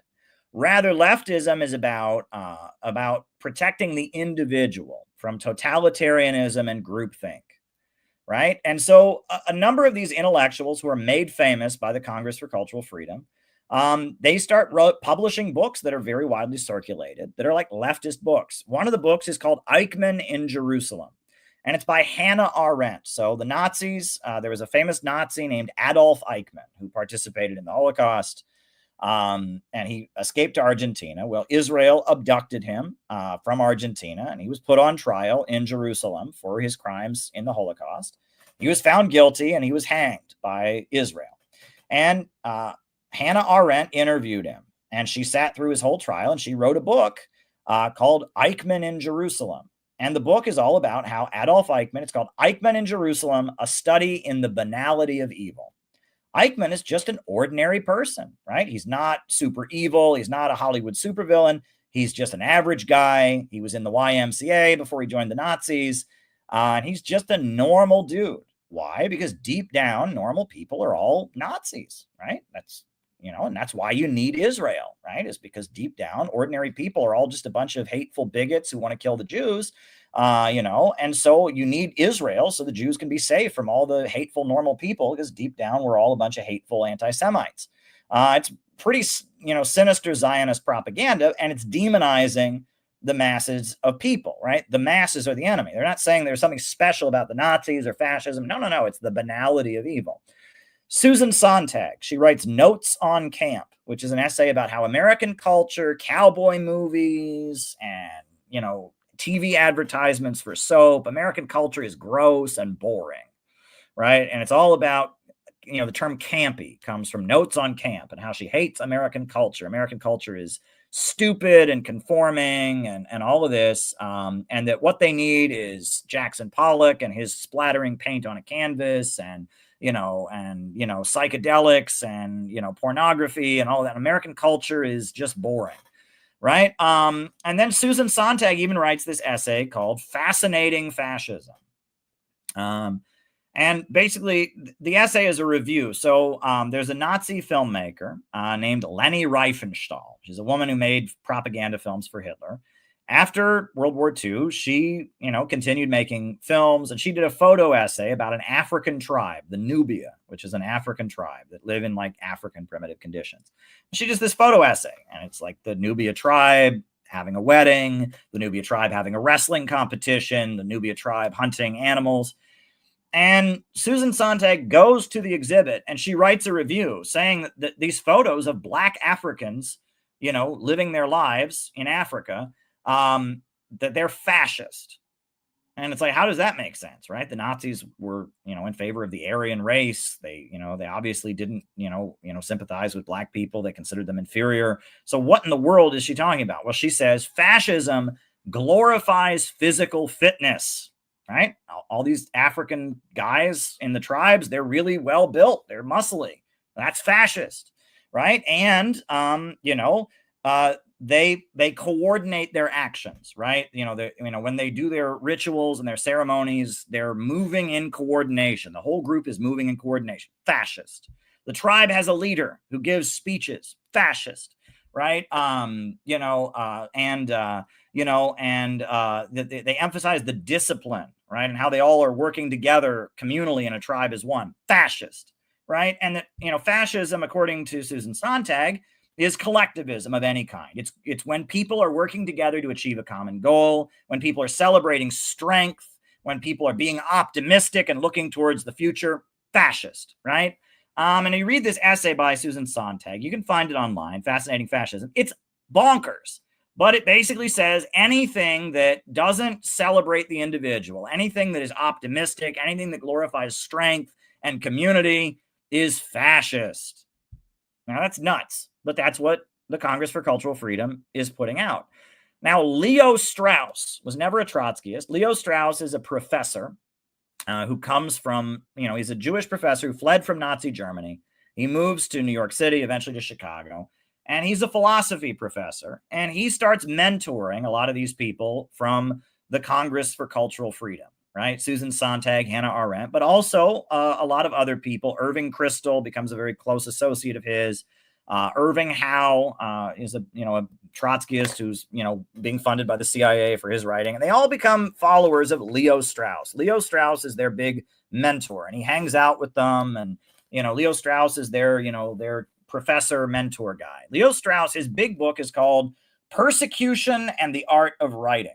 And if you read this, basically what he argues is that all of the great philosophers of history had to write in code, because the masses of people would persecute them if they knew what they were actually thinking, and that the masses of people are tyrannical, and the smart people have to live in fear of the masses of people, and that that some people are just better than others. They're called the philosopher kings. He goes back to Plato, and the philosopher kings, everything they do when they write philosophy and all that is in fear of the masses of people who are just vulgar and stupid and hateful and will persecute them, right? That's Leo Strauss. He thinks, that Nazi Germany and the Soviet Union are the same system, and they're both the result of excessive democracy. If the masses of people get together, all of a sudden they'll start persecuting the great intellectuals. And so everything needs to be done to make sure that the smart people are protected and the masses of people don't get together and take away their rights, right? The superior ones are able to stay at the top, and the masses are not able to interfere with them. Leo Strauss basically says we need to brainwash people. He talks about the noble lie that we need, the masses of people shouldn't understand how the world really works. They should be lied to. And he calls it the noble lie, and that masses of people should just be, taught to think of the world in very simplistic terms and let the smart people understand what's actually going on, right? Leo Strauss, his favorite TV show is Gunsmoke, the cowboy TV show, where the good guy wears a black hat the bad guy wears a black hat and he's all bad, not a single redeeming quality. The good guy wears a white hat, he's all good and never does anything wrong or has any flaws, right? It's black and white, simplistic thinking. And he argues that's how the masses of people should understand the world, right? It's just black and white, because the masses of people are so stupid. If they really understand the world, they won't get it and they'll mess things up. And we, the smart philosopher kings, we can understand what's really going on, etc. We can understand the nuances of everything. But for the masses of people, it's got to be black and white. America, good. People disagree with America, bad, right? It has to be that simple, because the masses are stupid, and it's okay to lie to them. It's a noble lie. We have to lie to them to get them to support U.S. foreign policy. We have to lie to them to get them to support whatever the government's doing. That's okay, because they're stupid and they can't understand it, right? The noble lie. That's Leo Strauss, right? And the neocons, the people we call neocons associate with Leo Strauss. Now, Max Shachtman, he's the leader of this Trotskyist group, the Independent Socialist League, that all these Congress for Cultural Freedom people are members of. He eventually denounces Leninism. And he says that, look, Leninism is inherently totalitarian, and he liquidates the Independent Socialist League, and they all join the Socialist Party. And after he does that, he's denounced Leninism.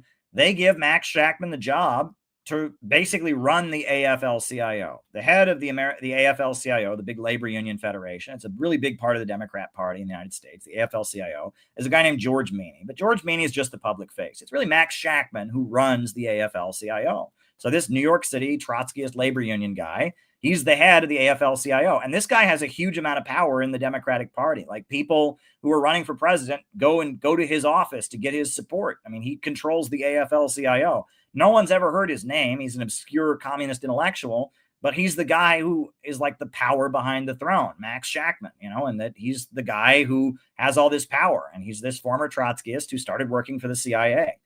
And he mentors a young Irish-American writer named Michael Harrington. And Michael Harrington is like Max Shachtman's, student. And Max Shachtman helps Michael Harrington get a book deal, and he writes a best-selling book called The Other America, which is about poverty in America. And it's a best-selling book all about how even in the 50s and 60s, when the USA had a booming economy, there's a huge amount of poverty. So Lyndon Johnson hires Max Shachtman to work in his administration and design his anti-poverty programs. And so this Michael Harrington is hired by Lyndon Johnson. He works at the White House for Lyndon Johnson, even though he's, a Trotskyist or whatever. Max Shachtman, before he died in the early 60s. Before he died, he actually supported the Bay of Pigs invasion because he says Cuba is a totalitarian Stalinist regime and that the USA should overthrow Castro. And Michael Harrington supported the Vietnam War because, it's Stalinism. And Michael Harrington and his group of people that were followers of Max Shachtman before Max Shachtman died, people start calling them the State Department Socialists because they work for the U.S. government. They work in the Johnson administration and they support U.S. foreign policy. They support the Vietnam War, etc. And they're the State Department Socialists. It's Irving Kristol, Irving Howe. It's all these former Shachtmanites, and they're Democrats, and they support U.S. foreign policy. However, as the 1960s gets going, the anti-war protests keep getting bigger and bigger and bigger. 1968, 1969, and it gets to the point that, that the State Department Socialists divide. Irving Kristol is one of these State Department Socialists, and he thinks that the anti-war movement is becoming pro-communist, and it's really dangerous. So he supports Richard Nixon. He becomes a Republican because Richard Nixon is going to stop the protests among the students, and he's going to stop the black community from rebelling. And he views the protests of the students and the protests of the black community as the threat of communist revolution.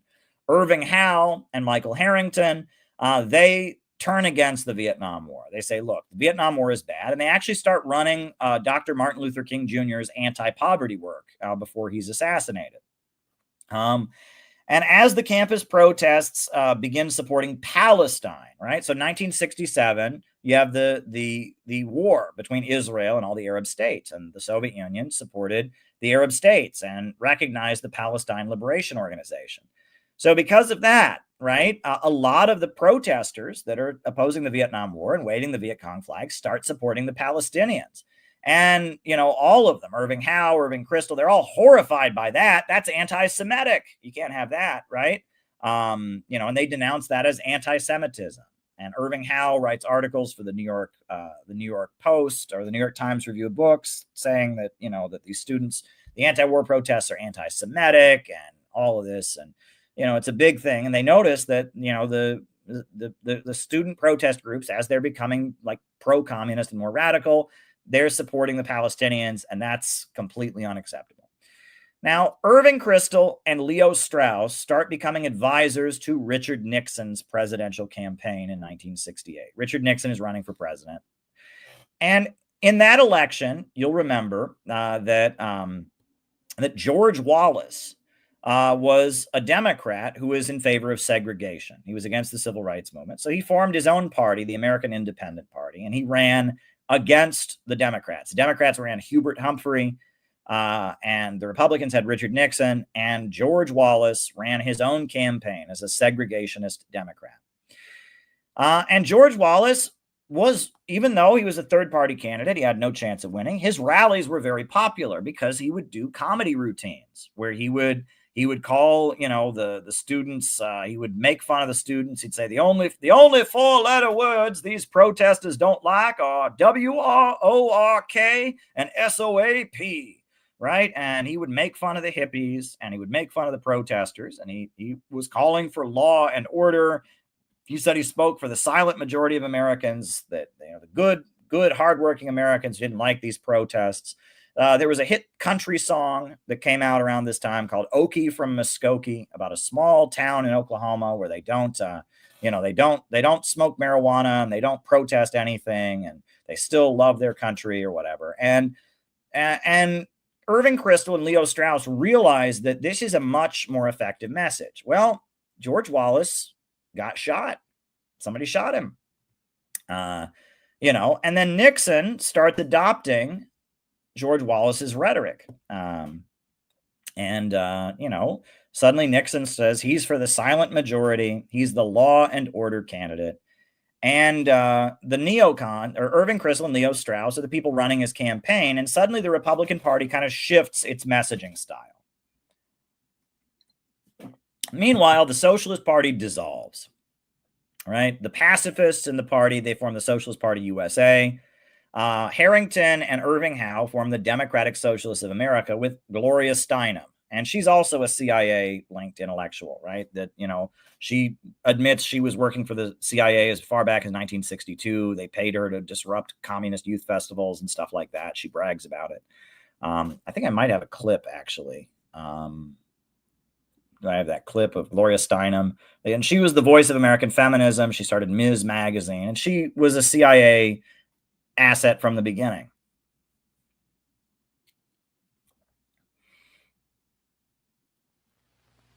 Gloria, at the festival, you worked for the Independent Research Service. That's right. Well, exactly when did your own association with the CIA start, and in what fashion? Did they come to you, or did you go to them? In 1958, when I came home from India, I discussed with student leaders, past and present, many of them active with the National Student Association, this kind of small foundation to encourage Americans to go. They thought it was a good idea, too. I was then told by foundations and professors and friends that I should not do this, that I would get in trouble with the House Un-American Activities Committee, the American Legion, all of those 50s people. And I became convinced that it was impossible. It was at that point that the student leaders said to me that they had in the past received funds for international programs from the CIA, and that they felt that this was important and could also be partly funded by the CIA. Well, I mean, did you feel that you really tried? I mean, did you go around to all of the wealthy private foundations, wealthy private people, and explain your point of view, and explain why you felt it was important that the United States be represented at these things in a certain way? What did they tell you? They told me that, well, the Ford Foundation, for instance, told me that they thought we were too liberal and too controversial, and that we would endanger their cultural programs in Austria. I mean, the first festival was being held in Vienna. It was not encouraging at all, and the private individuals to whom I went often had particular points of view to put forward, which would have been much, much more restricting than the CIA funds were, which were free. I mean, no one was told what to say. What do you mean they were free? You mean to say it was easier for you to work for the CIA than a private organization? That's right. And the reason I think that comes as a surprise, as it did to me at the time. I mean, I had the conventional liberals' view of the CIA as a right-wing incendiary group. And I was amazed to discover that this was far from the case, that they were enlightened, liberal, nonpartisan activists of the sort who characterized the Kennedy administration. Yeah, at this time, the CIA was funding art galleries, Jackson Pollock. They're funding, experimental music. They're funding all kinds of Trotskyist groups. So, yeah, of course, she's shocked. Oh, the CIA are liberals. Well, of course they are, right? I mean, that's, there you go. So, Gloria Steinem, and then there's a minority in the Socialist Party that supports Richard Nixon and eventually supports Ronald Reagan, and they form Social Democrats USA, which is like the Marxist conservatives or whatever. They're neocons basically, right? So what do we take from all of this, right? So where is the continuity? Like, from Trotsky all the way up to to Irving Kristol and Leo Strauss, and this layer of like socialists who support Ronald Reagan. Like, what's the continuity here? Well, Lenin warned about what he called the spirit of the ghetto, which is that in Tsarist Russia at the time they were forming the Bolsheviks, there was a group of Jews who said, no, we can't join the Bolsheviks because Jews are so special and so different. We have to have our own group because we can never be in the same organization as non-Jews. Lenin, himself of Jewish descent, said that's ridiculous. And he condemned what they called Bundism, this idea of having a separate socialist communist group for Jews only. He condemned it, and he said it's the spirit of the ghetto. And he said the most blatant version of the spirit of the ghetto is Zionism. However, Bundism is one expression of it, right? And it's this notion that we're so different than everybody else, and the masses of people are all a bunch of hateful anti-Semites and all of that, and we're just so much better. We just have to have our own separate country, our own separate, party, our own separate group, right? And Lenin warns that's the spirit of the ghetto, and that echoes some of what Marx wrote in his infamous essay on the Jewish question. But then, Trotsky had his hatred for the Russian peasantry, right? The peasants of Russia were inherently backward. He was against having an alliance with the peasants. He said Russia couldn't be a fully socialist country because the peasants were inherently backward, and that comes from Trotsky's experience. He was, faced brutal repression at the hands of the Russian peasantry, brutal anti-Semitism. The New York intellectuals equated the USSR with Nazi Germany, and they said it was the same system, right? Because it's totalitarian. And the Congress for Cultural Freedom promoted a leftism that was about nonconformity, opposing totalitarianism, rather than opposing capitalism and imperialism. They didn't like McCarthyism, they didn't like militarism and Cold War conformity, but they also didn't like the Soviet Union and anti-imperialist countries. They just wanted to be themselves, right? And as neoconservatives, Irving Kristol and Leo Strauss emphasized that it was the mission of the United States to spread freedom around the world and overthrow communist governments.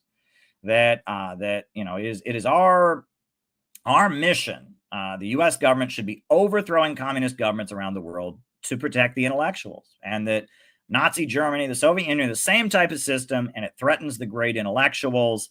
And so if we have to tell noble lies and we have to manipulate the masses of people, that's fine, because we need to spread freedom around the world. I cite the book Persecution and the Art of Writing by Leo Strauss.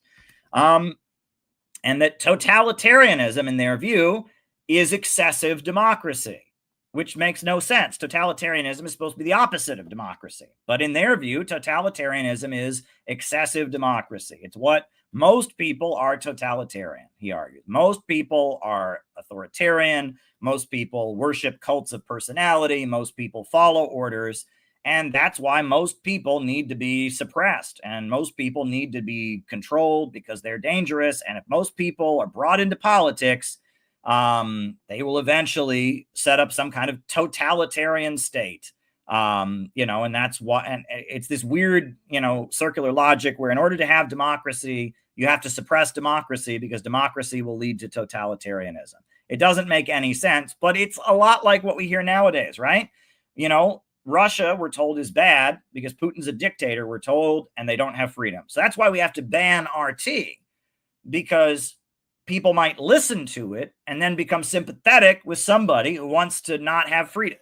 It's like a dog chasing its tail. It doesn't make any sense, right? Liberalism, the Western ideology that celebrates individualism above all else, it doesn't make sense. It is a dog chasing its tail, right? At the same time, the founding fathers of the United States were writing about the rights of man and freedom. They had slaves. Well, that doesn't make any sense now, does it? And that there's a million examples of this, that wherever you have liberalism, there's always a huge amount of illiberalism propping it up, right? That the USA never would have won the Cold War if it wasn't for all kinds of brutal authoritarian military regimes that they backed. And those brutal authoritarian military regimes tended to use the government, the military, to stabilize the economy, and they had central planning. So, we're supposed to be fighting for the free market. We're supposed to be fighting for freedom, free speech, and freedom of religion. But all kinds of governments the USA aligned with to defeat communism did not have free markets. They had the military running the economy, and they didn't have freedom of speech or freedom of assembly. The Shah of Iran, Park Chung-hee, various military dictatorships in Latin America. So it's like liberalism, it's a dog chasing its tail. It never exists. It's an illusion. It's something that the rich and powerful use to justify what they do. But there's always authoritarianism and illiberalism beneath the surface. And that comes out whenever they're threatened. And, just like during McCarthyism, well, America stood for freedom. So that's why the Communist Party had to have their freedom taken away to make sure we kept our freedom, right? Or, nowadays, right, we got to outlaw RT so we can keep our freedom, right? So we got to take away the freedom of all the journalists who work for RT, anyone who wants to hear the pro-Russian opinion, because if people hear those ideas, they might support somebody who doesn't believe in freedom like we do, supposedly. So this is liberalism, right? And it's always a dog chasing its tail. Anyway. Right, Zbigniew Brzezinski and Henry Kissinger, they kind of came into prominence after the Vietnam War. The USA lost the Vietnam War. And so after the Vietnam War, the Rockefellers gave a huge amount of money to Brzezinski and Kissinger to set up something called the Trilateral Commission that would reinvent U.S. foreign policy so that they would not, lose like they did in Vietnam. And the Trilateral Commission came up with all kinds of documents about how U.S. imperialism could get the upper hand. Communism was spreading all over the world in the 70s. And so how could the USA defeat communism? And one of the things they came up with was aligning with China, which was a communist country, against the Soviet Union, right? China was communist, the Soviet Union was communist, but China had a falling out with the Soviet Union. So Henry Kissinger made it his mission to align with China against the Soviet Union. And it took about 10 years, but ultimately in the early 70s, China started aligning with the United States against the Soviet Union. And manipulating various anti-imperialist movements against each other. After the Vietnam War ended, Pol Pot, who was a communist, invaded Vietnam and fought against Vietnam. And there was the Kampuchea War. Well, the USA was funding Pol Pot, and so was China. And the Soviet Union was funding Vietnam. And the Iraq-Iran War went on for 10 years. You had Shia Muslim revolutionary anti-imperialists versus Ba'athist Arab socialist anti-imperialists fighting each other. That's Brzezinski, right? It's geostrategic, right? The idea is we're going to manipulate, we're going to be strategic, we're going to isolate Russia and the Soviet Union. He called it the grand chessboard. He even wrote a book called The Grand Chessboard about basically the goal is to keep Eurasia divided, keep the barbarians killing each other is how he described it, right? And that was his strategy. That is not neoconservatism. The neocons tended to come out of what was called Sovietology, which was a whole academic school that existed in the 1970s and 80s of people who studied the Soviet Union. And they viewed it as inherently evil, and they perceived the United States as having a righteous mission and responsibility to overthrow totalitarian governments. Very, very different. Very, very different approach. Brzezinski will fund communists if they fight the other communists. He wants to make friends with China against the Soviet Union. Neocons, on the other hand, say, no, America is on a righteous crusade to overthrow communist governments. So Brzezinski and Kissinger are not neocons. The neoconservatives have a different perspective, right? The neocons think the United States should go around the world spreading freedom. Henry Kissinger and Zbigniew Brzezinski want to play geostrategic games to ensure U.S. dominance over Eurasia. Very different strategy. 1989, various communist governments are toppled by George Soros in the color revolutions. At the same time, the USA-backed military regimes are also toppled. And a lot of these military governments the USA supported also collapsed in the late 80s and the early 90s because they were no longer necessary. And the neocons believe in freedom, right? They're not concerned about, we'll align with this authoritarian government to fight this one. No, they just want to spread the free market and capitalist freedom and the individualism. They want to spread it all over the world. They're on a crusade. In the 1990s, neoliberal economics, which is total free market economics, reigned supreme. And it was assumed that the USA had a duty to spread freedom. Right. And this became very much cemented in U.S. society. What the neocons believed, it started to become very much part of what everyone believed. Bill Clinton bombed Serbia in 1999, and Serbia was not accused of attacking the United States. Serbia had not invaded another country, but Serbia was accused of violating human rights in Serbia, right? And the civil war against the Chechen Islamic movement, the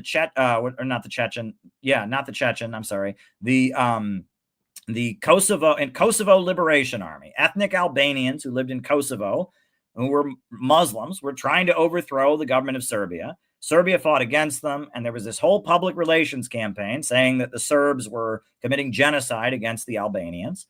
So, based on that, Bill Clinton bombed Serbia. He didn't need to say that Serbia had committed any crime. He did not need to say that Serbia was threatening its neighbors or anything. It was just, they're violating human rights, and America has a duty to spread freedom.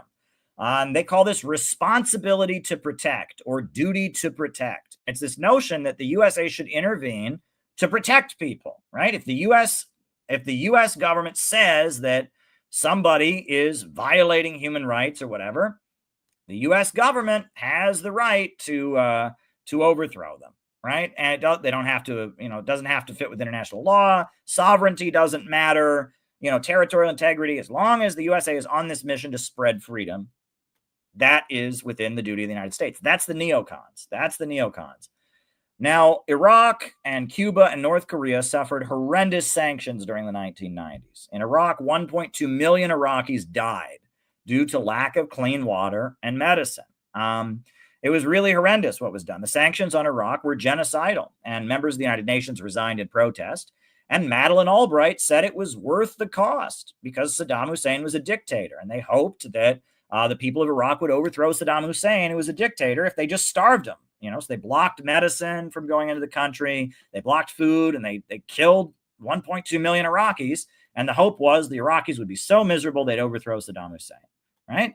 During the same time, Cuba had what was called the special period, where because the USA blockaded them, they had food shortages, they had electricity for like limited hours a day, etc., because the USA was trying to make Cuba so miserable that the communist government would be overthrown. North Korea, they had the arduous march, and that was mass deaths of malnutrition because their oil supply was cut off. They needed oil to run the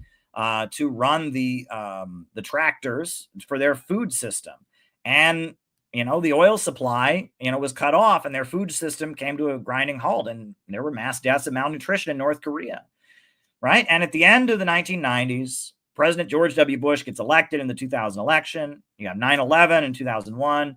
And Bush gives his axis of evil speech, where he says there's an axis of evil, and he names 3 governments: Iraq, North Korea, and Iran are the axis of evil. And Brzezinski doesn't agree with that. And he says, no, he says we might need to align with one of those countries. And it's strategic. We need to be strategic. And if you just call them evil, right, we can't align with them. So Brzezinski is not a neocon, right? Anyone who tells you Brzezinski is a neocon doesn't know what a neocon is, right? Brzezinski is geostrategic. He's an advocate of U.S. imperialism and all of that, but he's from a different faction of the deep state. The neocons think the USA is on a mission to spread freedom. So then in 2003, the USA invades Iraq, claiming that Iraq has weapons of mass destruction. Iraq did not have weapons of mass destruction. It was a whole hoax. It was a lie. They lied to the world, and they claimed they knew where they were. They held up a vial at the United Nations, Colin Powell. It was all a big lie. They lied. And then when it was revealed they lied, they said, oh, that's okay. We're really just doing it to give the Iraqis a chance at freedom. See, we're giving the Iraqis a chance at freedom, spreading freedom. That's the neocon mission. We're spreading freedom all over the world to protect the intellectuals from totalitarian regimes that would threaten their freedom, right? And you remember that, when Israel invaded Lebanon in 2006, Condoleezza Rice said, all the death and killing and all this is the birth pangs of a new Middle East. We're going to get democracy in the Middle East. Will come out of this. And, this is glorious. All this death and killing, Israel invading Lebanon, Iraq destroyed, hundreds of thousands of people killed, all this death and killing. It's all good because this is the birth pangs of a new Middle East, right? This is the neocon way of viewing things. Well, what happened? The oil prices rose to very high levels after the USA invaded Iraq, right? An oil-producing country was blown to shreds, and the oil prices went through the roof. $120 a barrel, the highest oil prices in history.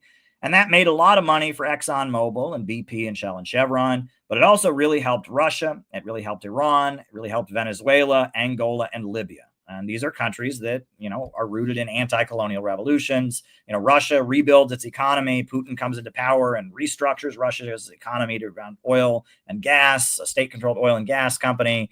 And Venezuela starts spreading Bolivarian socialism all across Latin America. And Angola, has an economic boom. And Libya becomes the head of the African Union. And Gaddafi is very popular. And, all these critics and opponents of U.S. imperialism around the world really gain because the oil prices are through the roof. Plus, Europe, the NATO countries, did not agree with invading Iraq. And so they're really, really hostile to the United States. And they're friendly to Hugo Chavez because he's against America. And so, a lot of the European countries are not supporting the United States. So at that point, and then to top it all off, 2008, you had the financial meltdown. The neocons were booted out of power. They failed, right? They're spreading freedom ideology. It ultimately hurt U.S. imperialism. It strengthened Russia. It strengthened Iran. It strengthened Venezuela. It strengthened Angola and Libya. And it alienated Europe. And they were not useful. And the Muslim countries, Muslims are an important ally of the United States in the Middle East. The Muslim Brotherhood has been one of the main, supporters of the USA in overthrowing anti-imperialist governments in the Middle East. Well, Bush called the war on terror a crusade. And Bush was aligned with all these evangelical Christians who hated Muslims. And so the Muslim world is not willing to work with the United States. And so the neocons, basically, they screwed up. Their noble mission to spread democracy all over the world, it failed. And it alienated the United States from Europe. And it led to the rise of Bolivarianism in Latin America. It led to a strong independent Russia. They're basically viewed as having failed. So 2008, Barack Obama, who studied under Brzezinski at Columbia University, he took office, and that was seen as a repudiation of the neocons, right? It was the return of the Carter years. It was a return to Brzezinski, right? And it was a defeat for the neoconservatives because they had messed up foreign policy. And you remember that Obama campaigned in Berlin. In the middle of his campaign, he went to Berlin and spoke to a crowd of 400,000 people about how America loves Europe. And you remember that, Obama, right after he was elected, he went to Egypt and he apologized for overthrowing the Iranian government. And, and so as a result, neocons were just kind of on the outs. What's interesting, though, and then, of course, as the Republican Party is out of office, the Republican Party changes its messaging, too, right? This is the time Glenn Beck becomes very popular. He starts talking about, about being a libertarian and, starts talking about like John Birch Society stuff about communist conspiracy within the U.S. government. And neoconservatism kind of falls out of favor. Suddenly the Republicans, instead of saying America is great, love it or leave it, and we're going to overthrow communist dictators, instead, it's about, the common man, the little guy fighting against the big government that's going to crush him. And, and the Republican Party basically dumps the Richard Nixon, Ronald Reagan neocon messaging. It just doesn't work anymore. Americans are angry, telling Americans love it or leave it, and everything's fine. And it's not going to work anymore, right? Blind defense of the American establishment is not going to work, right? The American people are mad, are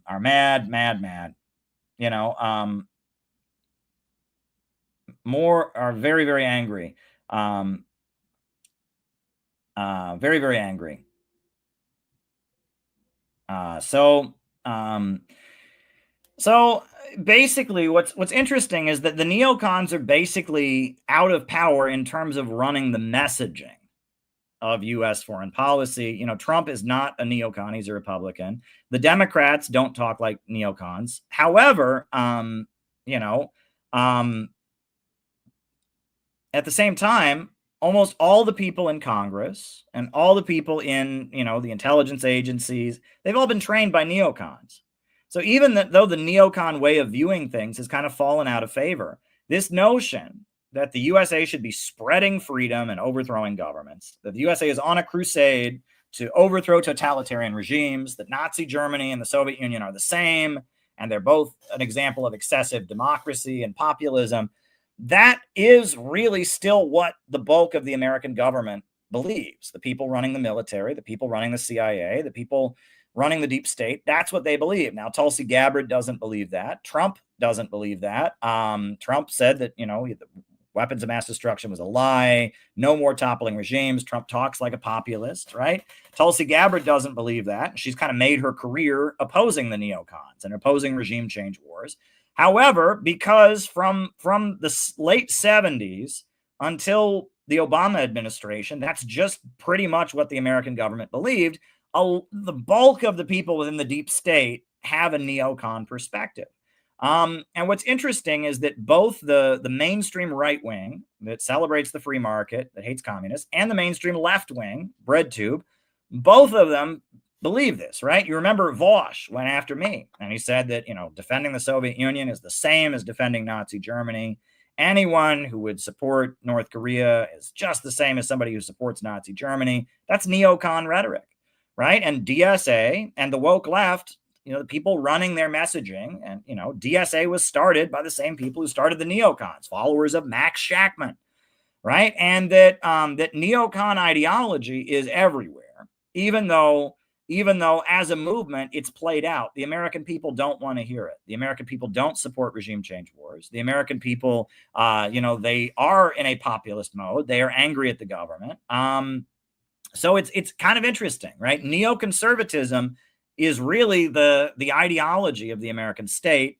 But at this point, you can't get elected preaching it. The American people don't want to hear it. And that's very, very interesting. But so the reason I made this slideshow is there's all this talk about neocons nowadays, right? And I know Nick Fuentes is talking about this, and he just blames it on the Jews in this like racial way. And there's other people talking about this. No, this is important history, right? Where did all this come from? And what's the continuity? How do followers of Trotsky lead up to, the people running the Reagan administration? Well, it's anti-populism. It's hatred for the people.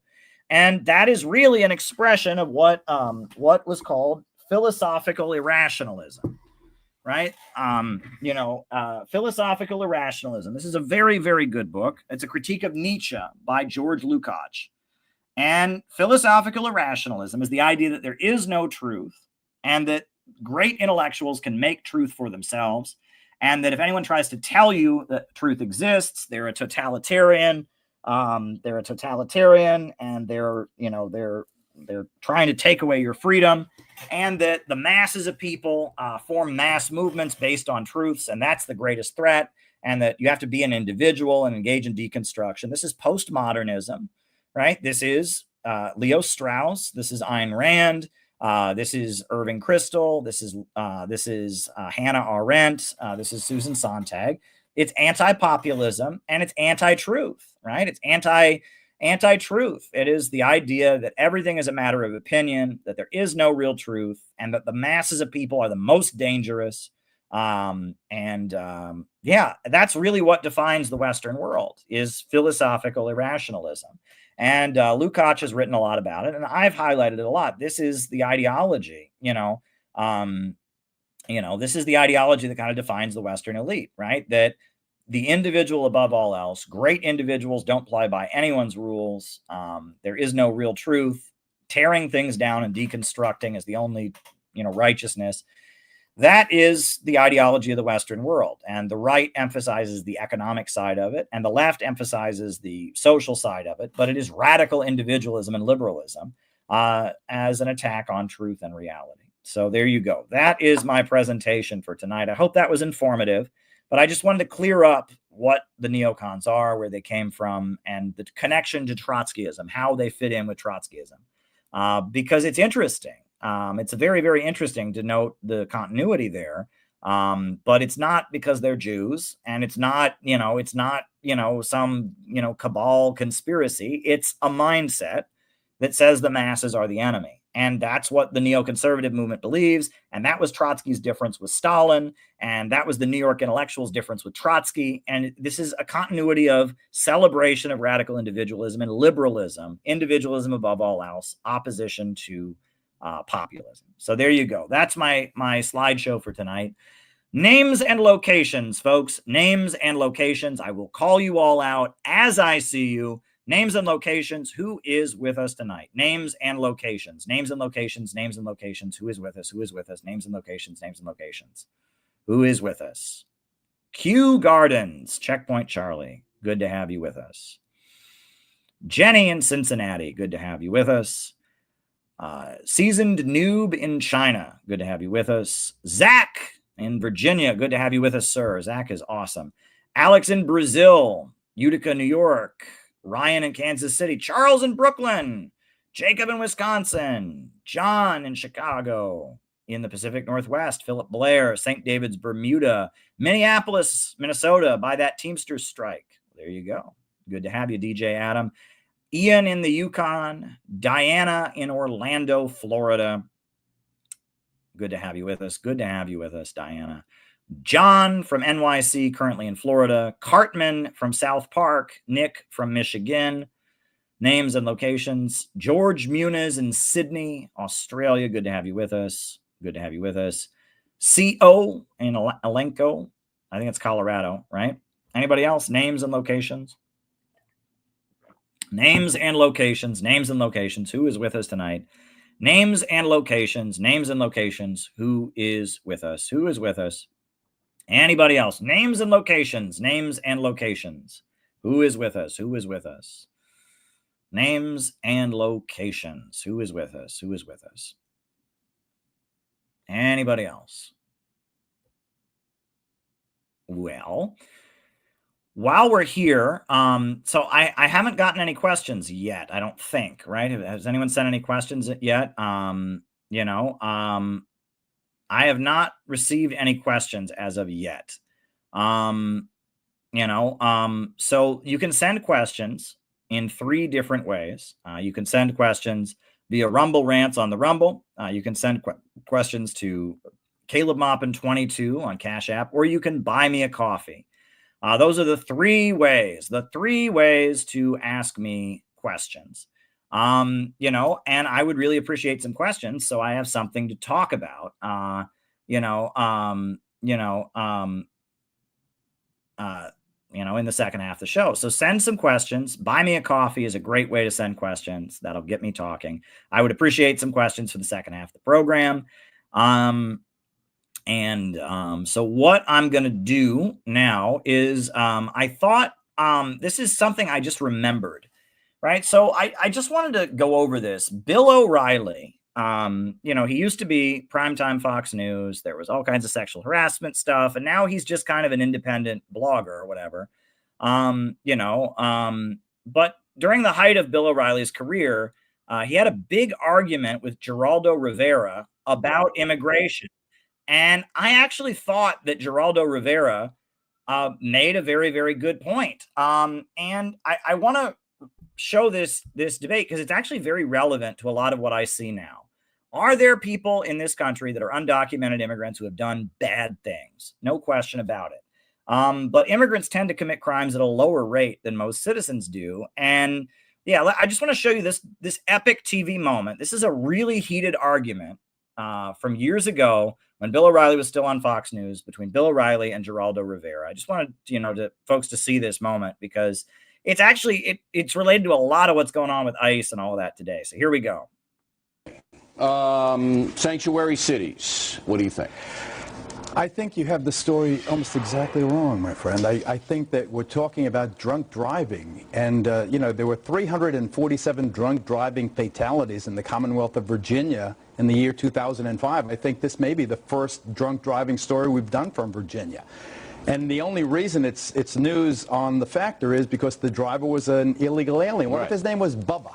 What if his name was Buddy? What if his name was Bobby? It's not the same story, but still, my heart goes out to those parents. I hope so. But really, it does. But there are 17,000 families that suffered the way those parents have. Yes. It's not an illegal alien story, Bill. It's a drunk driving story. And I think you owe that poor lady mayor an apology. No. She doesn't enforce immigration policy. She has set up a system in her city, knowingly, Bill, that says the police chief... Don't feed that. What's his name? Lou Dobbs' mom. Lou Dobbs has regenerated his dead career on the backs of illegal aliens. Let's not go there. You listen to me. The Minutemen are wearing guns now on the border. You listen to me. I'll listen to you. What, they're going to start shooting illegal aliens? When you enter this country illegally, number one, you have no right to be here. No right. That's the truth. And number two, when you're caught committing a crime, as this man was 4 He was drunk in public twice. Hold it. 4 and one time he was a drunk driver with no victims. He should have been deported the first time,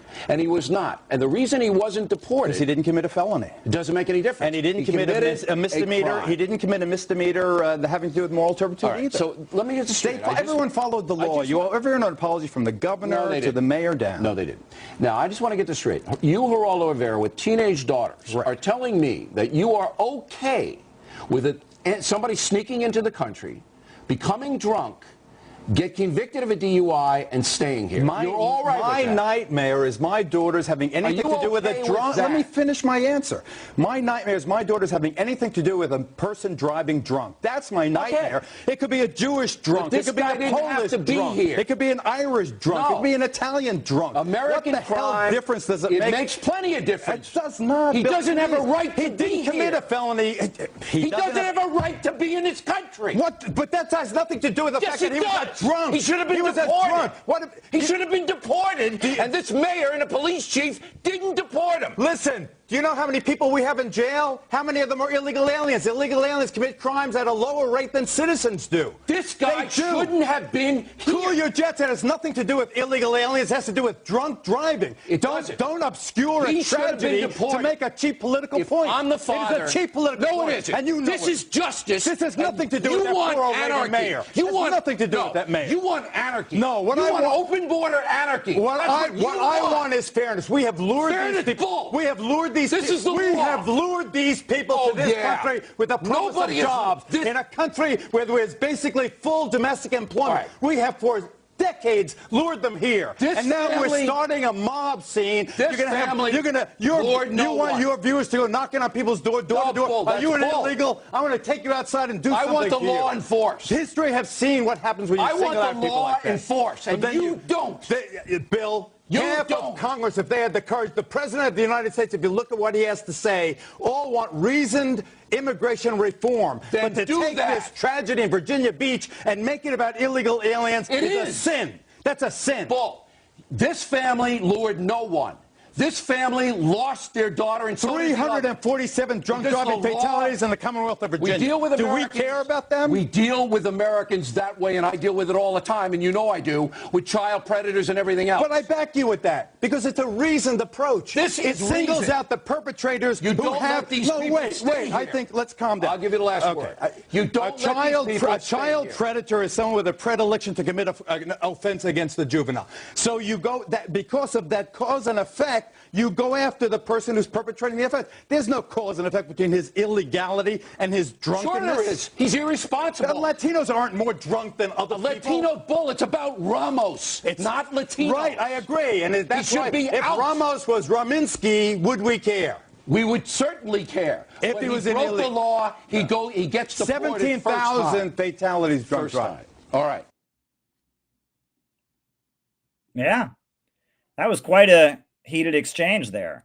And it just, there is this thing where if we point to the crimes that an undocumented person commits, that in and of itself is not a case for an immigration crackdown, because there's plenty of people that are not immigrants that commit the same crimes, and non-immigrants tend to commit crimes at a higher rate. Now, it is true, though. One point against what Geraldo Rivera was saying was that there is an issue, I would say, with the gangs on the border, right? That around the border area, there are criminal gangs that are smuggling, and that's a little bit of a different kind of situation. And there is a direct connection between immigration and groups like MS-13 and such. So that is true. I thought that heated exchange was very, very telling because, this is, a really, really common fallacy that we hear is, oh, an immigrant committed this crime. Well, you could just as easily talk about a non-immigrant who committed some horrendous crime. That in and of itself is not an argument for deporting immigrants. Because there are plenty of non-immigrants who commit crimes. In fact, non-immigrants commit such crimes at a higher rate. So, that's just something I wanted to throw out there to mention, because I see that all the time. And that was years ago that heated exchange happened, years ago, but it still is relevant today. So yeah, I see that there's been a couple of, there's been one Rumble rant that has come in, and that is appreciated. But yeah, if anyone else has any further questions, they would be appreciated. I'm going to start answering questions here in a little bit. I probably will put on some music. That's generally what I do on these streams while I'm waiting for people to send questions. So yeah, you can send a question via Rumble rant. You can send Caleb Oppen 22 on Cash App, or you can buy me a coffee. You know, and I am demonetized on YouTube. So if you can buy me a coffee, that would make my day, it would make my life easier. You know, but we're going to keep doing this, and we are definitely committed to our community. I think instead of putting on music, I'm actually going to show the rally that we had for Ibrahim Traore. You know, I'm going to do that because I'm really proud of that. We have done 2 rallies to support the African leader, Ibrahim Traore. And those rallies have gotten a lot of attention online, and we've been using Ibrahim Traore to make a point about U.S. politics, basically, and about the kind of government that we need to have, a government of action that fights for working families. So I think I'm going to show you, this is the rally we did in Rockford, Illinois to support, you know, Ibrahim Traore. So yeah, here we go. Oh, nope. All right. We'll put this other one on. Sorry about that. All right.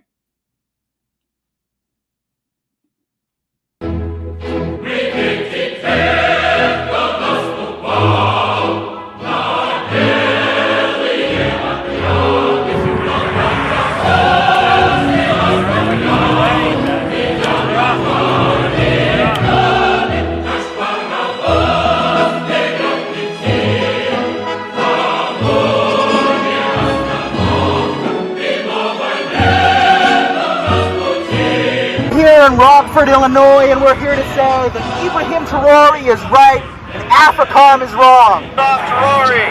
Hands off Africa! Hands off Traore! Hands off Africa! Hands off Traore!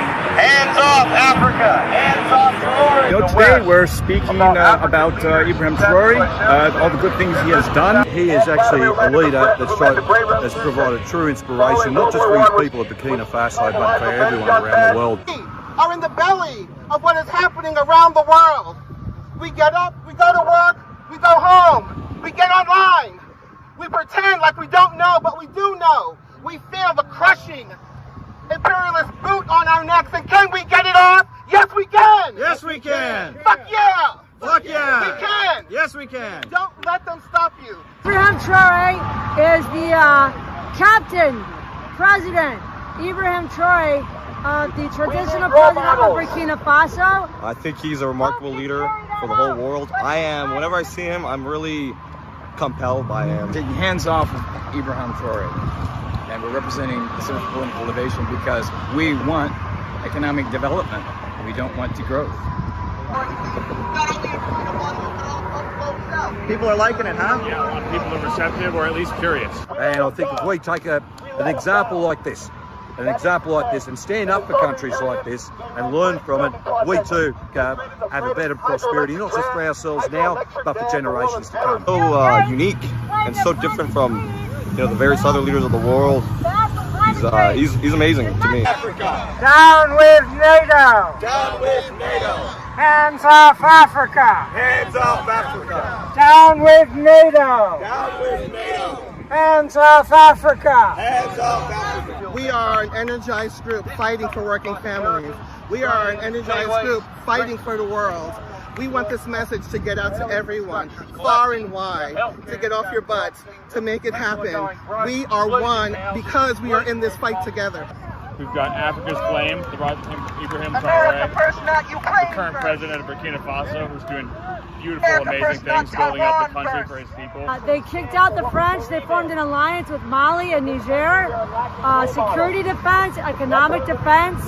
Traore is leading an agricultural revolution. They are training soldiers to be farmers. They're training farmers to be soldiers. And he's a Muslim. And it is now a crime in Burkina Faso to stir up religious division that undermines the unity of the country. So we're supporting a real role model here. Let me tell you a little bit about this man, Ibrahim Traore. This man is not only a leader for Burkina Faso who cares about the people of Africa and the people of the world, who's standing with Russia, who's standing with the people of the world against U.S. imperialism. And it's because that he's doing that they've made so many attempts on his life. I would be willing to put my life on the line for him, to protect him, because he represents hope. He represents true hope and progress in this world, and I pray to God that nothing happens to him. And my question is this: we Where does value come from? Where does value come from? They want you to think value comes down from the sky. They want you to think value comes from Wall Street derivative ripoff schemes. They want you to think value comes from Facebook likes and shares and hits. They want you to think value is magical. But the answer to where value comes from is within you. It is within you. It is your human labor power and your creativity. That is the source of all wealth in this world. Yes. And if we want to have a strong economy, we need to invest in human beings, invest in people, invest in children so they grow up and get an education and become strong and powerful and effective and smart. We need to invest in communities. We need to invest in families. That is the future. Freedom. I think of economic growth. I think of someone who truly cares about the needs of the people and not the top 1% or the top 0.01% or whatever it is, which is the rest of the world seems to be focused on in the West anyway. We need economic development for everyone, not just for the people at the top. And that's the kind of system we're living under, why people are struggling so much. We are here to proclaim that we will not be stopped. We will not let the imperialists threaten us. We will not let them intimidate us. We are CPI and we are here to fight for Africa. Like you guys in the US, ourselves in Australia, we're being held back by big finance, and we need to have a government of action that fights for working families and ordinary working people. Investing millions and millions of francs to revamp stadiums and hold games for youth sports so they can be healthy and strong and they can build an identity of their own in working together. Ibrahim Traore was a soccer player himself, and he just held a very friendly game with other professional soccer players, and he won 3 matches. How about that? Go Traore! Go Traore! Let all nations have self-determination and develop peaceful relationships, peaceful trade with each other, and innovate and share that innovation with each other so that we can live in peace, prosperity, and harmony, because there is plenty to go around. This is the model of what can be here. You must fight. You must get up. You must be brave. Don't let them tell you that your words have no meaning, that they'll throw you in jail if you speak up. The more of us that speak up, what happens? The more speak up, and more speak up. Don't let that frighten you. Get off your butts, do something about it. Fight for a future that you want. We need a world where people refuse to take advantage of the downtrodden. We need to take an alternative road, because the road we're going is leading us to nowhere but to oblivion. And this leader in Africa is a leader who understands that. And that is why he is investing in his people. He is providing free health care to mothers in the hospital. He is providing university education to his people. Not only is college free, but while you're there, you get a stipend, a paycheck, so you can focus on your studies. You don't have to work. Imagine that. The young people of Burkina Faso, in a way, are richer than all the young people in America. You go to college in America, you're going to be in student debt for a year, 2 years, 3 years, 10 years, 20 years. In Burkina Faso, not only do you not go into student debt, but on top of that, you get a paycheck while you're there so you can pay your bills and focus on your studies. He is enabling millions and millions of people to rise up from poverty, to launch their own farms, to pave their roads. Fisheries are opening up. Pineapple orchards are opening up. This is a pro-growth president who invests in human beings and invests in his people. There's nothing more important right now happening in the world than what's happening right here in the belly of the beast, in the belly of imperialism. Can we make this happen? Yes. Yes, it can happen. What we need is a win-win situation where we can find an economic system where deals or contracts whereby what makes America prosper also makes our trading prosper. A better world is possible. But understand, if we don't believe that, if we listen to those who tell us that nothing is possible, then that's what we will get. We will get nothing. Hands off Africa! Hands off Africa! Hands off Africa! What can I say about imperialism other than the fact that it is a crushing force that is now taking its way from the tentacles of the United States and around the world, sucking the resources from other countries, impoverishing them, degrowing them, crushing them, making sure that they can't become everything that they have dreamt of being. Organizations such as the Center for Political Innovation is critical to spreading the awareness, the knowledge of leaders such as Ibrahim Traore. And right now we don't have a government that invests in people. We have a government that invests in destroying people. A government that invests in bombs and tanks and weapons and prisons for profit. A government that defends drug cartels. A government that arms terrorist groups. And that is not the way forward. There's a small group of very, very rich people who sit at the top of the world. And they've decided that the only way they can keep their throne, keep themselves at the top, is to stop human progress. And they're wrong, because there is no limit to growth. There is no limit to growth. Human creativity and brilliance is unlimited. And we can build and we can construct. We got books! We got books! I saw two cars pull up at the stop sign, and then they had their lights, they were flashing to get our attention. And then I saw a fist come out, and then I was like, oh yes, there's somebody who absolutely understands what we're doing. And then I saw a woman come out, and she started honking her horn, and then I didn't know there was a car behind her, and then we just started cheering. They were just honking. I heard them say thank you, because now they know what we're about, what we were doing, what we're standing for, why we're out here on this road, getting the attention of those who pass by. So they all honked. The car behind them came out and they honked as well.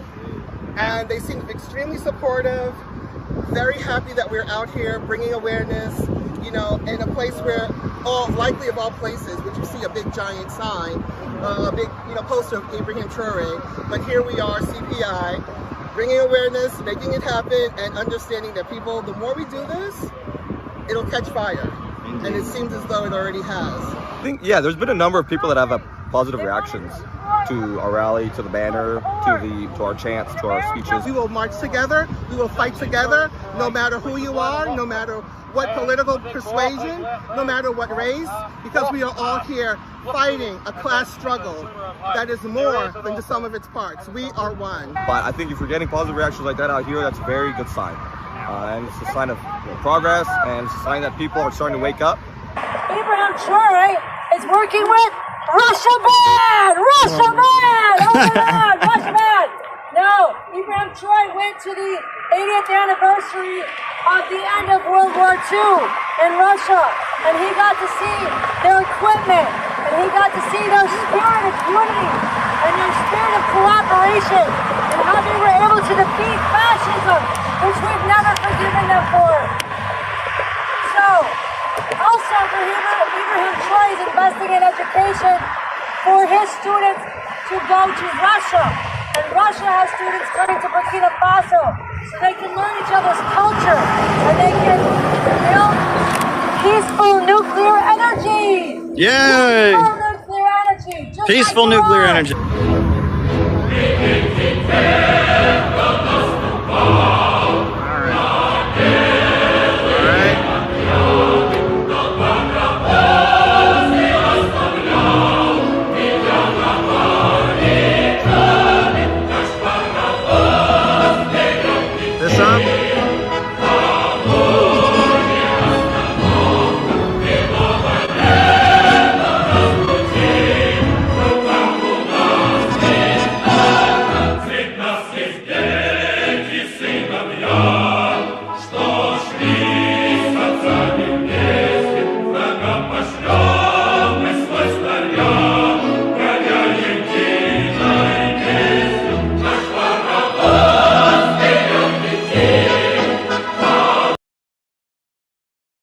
Alrighty. Okay, so we still only have one question that has come in. And that is from Hempcar, and it's on Rumble. And Hempcar says, an interesting one. I heard Stalin was a 32-degree Freemason, but I also heard the USSR banned Masons. Is either of these things true? The second one is true. I believe Masonry was illegal in the Soviet Union, from what I understand, because it was considered to be intelligence connected. I also know that Stalin could not have been a Freemason because communists are not permitted to join Masonry. They actually have a ban on members of the Communist Party joining it. And that opposition to communism is one of the principles of Masonry. Look, there's a huge amount of conspiracy theories around the Freemasons. And it's one of those situations where it's like, it's like there's actually a story there that's really interesting. And then there's a bunch of silly conspiracy stuff. Masonry, what it really gets back to is that in feudalism, you can't go around openly criticizing the powers that be, especially not the religious powers that be. It's illegal. So as capitalism was emerging, those who opposed the Catholic Church and opposed feudalism were forced to form secret societies. They couldn't just openly advocate what they believed, and they had to kind of test people's loyalty. So they formed different secret societies, and as they trusted you, they told you more of their knowledge. Knowledge was passed on through it's kind of like the guilds, right? The guilds, you join the guild, you become a bricklayer, you become a blacksmith or whatever. And after you'd been one for a little while, you had more knowledge. And after you'd proved your loyalty, you'd learn more. It's kind of like that. And that, one of the most classic examples of this was alchemy. Chemistry, you couldn't be a chemist because, the laws of science and that were being, deduced by the alchemical tradition were at odds with Catholic teachings. So the various alchemists that wanted to try to figure out how to turn lead into gold and were trying to figure out, what we now call chemistry, they had to be very careful about who they shared the knowledge with. And so you became an alchemist, you joined the alchemical order or whatever. And then, your first year, they would teach you a little bit. And then once you proved your loyalty, they would teach you more, etc. And that alchemy, before it became a science, it was like a weird mystical religion. They believed that certain metals had certain mystical powers, etc. But modern chemistry comes out of alchemy. And alchemy was originally like a secret society because you couldn't openly promote it. And there's many examples of this. Newtonian physics and, a lot of these, these secret societies were a way that in the context of feudalism and in the context of a society where you don't have religious freedom, knowledge could be passed on. Masonry, it was, the idea was we're finding good men and making them better. And it was like a club for rich men as capitalism was emerging from feudalism in Britain. And it was kind of universalist. As you got higher up, you read the Bible, you read the Quran, and you compared them. And you learned that all the religions basically point to one truth. Their symbol is the compass and the square with G in the center, and that stands for geometry and the laws of geometry, and it stands for God. They believe the laws of physics prove the existence of God, and it's kind of a universalist, religious skeptical tradition that promoted, among wealthy British gentlemen or whatever, and it was key in founding the United States. A lot of the founding fathers were involved in it. And it was a club that one could join, and you learned more the higher you up. And it really lost any political power or influence it had, kind of faded away in the 1800s. My grandparents used to tell me that before TV was invented, the card game on Saturday night, whose house you went to play cards, was a really big deal because there was no television. And that in a small town in the South, in the Midwest, some people were Freemasons. They were accepted into the Masonic Lodge, and they, were Freemasons. And if you were Roman Catholic, you couldn't be a Freemason, so you became a Knight of Columbus. And if you were, you didn't fit in, you joined the Odd Fellows or the Moose or the Elk. And there were a lot of these fraternities. There were versions for women too, the Order of the Eastern Star, etc. And, there was what they called Prince Hall Masonry, which was a wing of Masonry that was for Black people. right? Technically, the Masons did not ban black people, but many of the Masonic lodges were racist, and they forbid black people from joining. And so black people, even around the time of the American Revolution, going back to the American Revolution, there were freed slaves who wanted to form their own Masonic organizations. They weren't being allowed to join the regular Masonic groups. So they formed what was called Prince Hall Masonry, which is actually very much tied in with the Nation of Islam and black nationalism now. And a lot of black college fraternities are involved in it. And, these are clubs, that people join. In the period when capitalism was emerging from feudalism, these organizations had much more importance. And Masonry in particular pushes, religious skepticism to some degree or other. And they don't want to acknowledge that, but there is a level of, the Bible is not really true. It's an allegory. The Quran has some truth in it too. And that, all the Abrahamic faiths point to some truth, and that, it's a little bit, they're not traditionally religious, I guess. And that the tradition, there's an element of religious skepticism. Catholics cannot join Masonry because of the rite of confession, because you would have to reveal their secrets during the rite of confession. But it was an anti-Catholic organization, and the Catholic Church condemned Masonry. Many of the popes condemned Masonry. And Masonry, and apparently Masonic groups have been used in intelligence. In Italy, the P2 Masonic Lodge was a really big part of what they called Operation Gladio, which was the CIA's effort to prevent the rise of an anti-NATO government in Italy. So, the P2 Propaganda do Masonic Lodge was really, really important in CIA operations in Italy. But largely, Masonry is just a club for old men. It's not, some elaborate, conspiracy. It's, and it has kind of, spooky elements to it and all that. And so it makes a good story. And yeah, it was key in, overthrowing feudalism and networking among English gentlemen, etc. But the idea that it's all a big plot, not much to it. It's like it was a club that men could join that had certain stories and values they promoted. Apparently the founding myth of Masonry is the myth of Hiram Abuff. Hiram Abuff, they maintain, was a Mason. He was a bricklayer on the Temple of Solomon.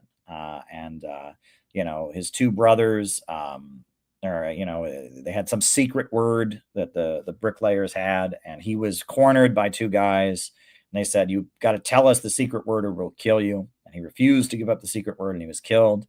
And he is seen as highly honorable because he refused to betray his brothers and died rather than giving up the secrets of the order.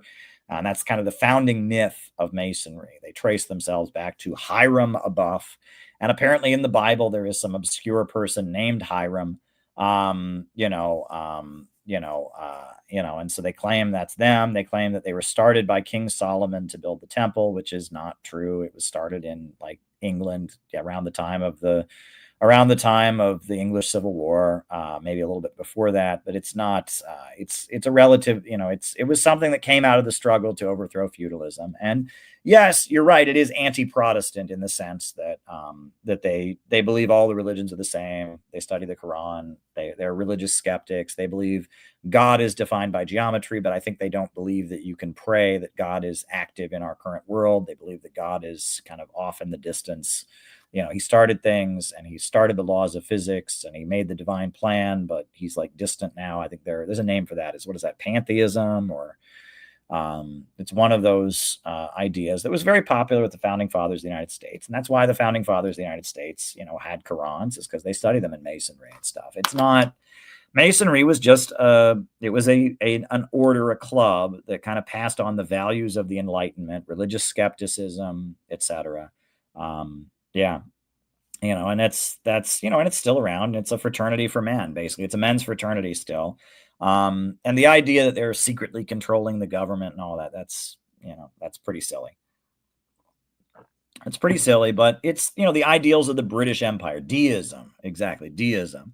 And they basically promote British Empire ideals, right? It is the ideals of the British Empire. And to some degree or other, they were on the southern side of the Civil War. I think they were neutral in the Civil War for the most part, but one of the main, crafters of Masonic rituals in the United States was a Confederate general who was not a Christian, who was an occultist. And his name was Albert Pike. And Albert Pike was tied in with the British Empire to some degree or other, and he was involved in kind of intelligence and manipulation. So based on that, some people say Masonry is a British Empire conspiracy. I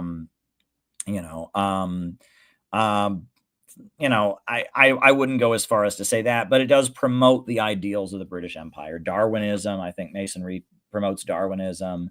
I don't know. It's, you can argue Masonry is British, right? And that there are, I guess, three forms of Masonry. There's Scottish Rite Masonry, which is the biggest one, but there's also English Rite Masonry and French Rite Masonry. There are three different traditions of the Masonic stuff, and they're illegal in most Middle Eastern countries because they're considered to be atheistic and not Islamic. And they claim that they are pro-Israel, right? That their tradition, they helped build the Temple of Solomon, and so I don't know. It's the Muslim world tends to not like them. Communist governments tend to be suspicious that they're Western intelligence connected. And outlaw them. And there are a lot of conspiracy-oriented people who think everyone's secretly in the Masons. Every world historical figure has secretly been in the Masons and blah, blah, blah, blah, blah. And, that's all a bunch of malarkey. And then there are also what they call trad Catholics, people that are Catholics that think that that are conspiracy-oriented Catholics, and they think Masonry secretly rules the world, and Masonry is run by the Jews, and and the Catholic Church is at odds with the Jewish Masonic Bavarian Illuminati or whatever. That's part of the far-right Catholicism too. Also, kind of hates Masonry because the Catholic Church has condemned Masonry, and Masonry has worked against the influence of the Catholic Church. I mean, Masonry is anti-Catholic, but there are a layer of these hardcore Catholics who think there's a Masonic plot and stuff. It fits in, so it's, it is what it is, but I mean, they exist. They're certainly an influence on Western civilization. No question about it. Their teachings and rituals which were not public, were a big influence on art and culture in the 1700s, 1800s. I believe some of Mozart's operas are heavily influenced, have a lot of Masonic symbols in them and stuff. And that, they were a movement against feudalism at a time that had to be done secretly. And so, there you go. So another question has come in. Burkina Faso recently received the body of beloved influencer Alina Faso, the Ivory Coast Epstein. They're opening a case for torture and assassination. Long live Alain Christopher Traoré. Yeah, that's this official from Burkina Faso, who was suicided in prison, and they believe he was killed. And he was a big supporter of Ibrahim Traoré, and they are raising the issue. And I think that's very important that they raise the issue, and that Ibrahim Traoré is a great anti-imperialist, and they're obviously maneuvering against him, no question about it. And is it possible they killed this guy? I think it's very possible. A friend of mine who is quite sensible and anti-imperialist on most issues thinks that all celebrities are secretly Masons. I will say this, right? To the credit of your friend, I think that's, kind of silly. Obviously, most celebrities, the idea that all the celebrities get their orders from the secret Masonic, blah, blah, blah. To be fair, right? There is an element of, for example, there's the Bohemian Club, right? The Bohemian Grove. And it's this, club that's very elite. You have to be a very high achieving, important person to be part of it. And it's in California, and they have an estate, and they do a bunch of weird stuff, and it's all men, and they run around naked without any clothes on, and they do weird rituals at it and stuff like that. And part of that is, people say, well, they're literally worshiping Satan and they're a secret satanic cabal. It's not that. It's that they're kind of, the elite tend to have this very, very selfish attitude. They tend to promote that individualism, and that's, literal Satanism of Anton LaVey is Ayn Rand objectivism. It is opposition to the collective selfishness, and they they tend to appreciate flaunting religion and offending religion because they think religion is for the stupid inferior rabble, right? And it's like they are elites. No one can tell them what to do or whatever. And religion and right and wrong and truth is for the inferior rabble. They are the elites and they're just selfish assholes who maneuver, right? And so, you know, there's a lot of things that you might call satanic among the elite. And it's not because they're literally worshiping a deity called Satan. It's because they're mocking and taunting the inferior rabble who believe that right and wrong exist, that you know, that's what it's about, right? That they consider all of us who think that there is right and wrong in the world, that, you know, maybe believe in God or believe in a political movement. We're all stupid. We're all fools because really it's just might makes right. And they rule over all of us and we're all suckers. And so they enjoy taunting us. That's why on Wall Street, you have the bull. What is the Wall Street bull? It's obviously the golden calf, right? It's from the Old Testament. It's the golden calf. It's also, you know, it's, you know, Baal from the Old Testament. Do they literally worship that deity? No, but they enjoy kind of mocking the people who would be offended by it. And it's Wall Street and it's the elite. And so they put a golden calf down by Wall Street, like, hey, you know, oh, are you offended by that? Right and wrong? Yeah, you know, there's a lot of stuff like that in the Bohemian Grove. They're running around naked, right? They don't have to wear clothes. They get together at their naked thing and they do a bunch of weird, silly rituals because they can, right? And it's like the Skull and Bones at Yale, right? The Order of Skull and Bones, right? They have this, you know, club, and it's, you know, guys at Yale, and they get together and they tell each other all their dirty sexual secrets. So they have blackmail on each other, and they have the corpses of Native Americans. They do a bunch of weird shit. And it's like, we don't have to follow rules, right? It's illegal to have dead bodies in a building, but the government of Connecticut, of Stamford, Connecticut, lets them get away with it. And they have the corpses of, they have a corpse of a Native American child. They have the bones of a Native American child in there. And they, you know, they do weird, gross stuff and all of that because they can, right? And it's kind of like the Epstein thing a little bit, right? The elite, you know, why did all these people go to Epstein's Island? Because they can, right? Right? Who could tell them right and wrong, right? You know, they can't, right? And it's, you know, there's an element of that. And then they have blackmail on each other, right? So they form alliances. Right? They won't betray each other based on the fact they know each other's secrets. And because of that, you know, and it's, I don't know, it's just, again, you know, we live in a society that is governed by an elite, right? And these schools like Harvard and Yale and, you know, Columbia and, you know, and the CIA and the intelligence apparatus and these wealthy families and these networks of power, they have ways of getting together. And, you know, there's an element of like sarcasm about the whole thing. They're laughing. They, you know, they think right and wrong is for suckers, right and wrong is for fools. They want to be sociopaths, even if they aren't, right? They aspire to be sociopaths. They inspire to be indifferent to other people, right? And they think of themselves as superior, right? And, you know, and then, you know, it's like a joke among them that we, the common people, you know, and that's kind of, it gets back to what I talked about the neocons and about, you know, philosophical irrationalism. They don't believe truth exists.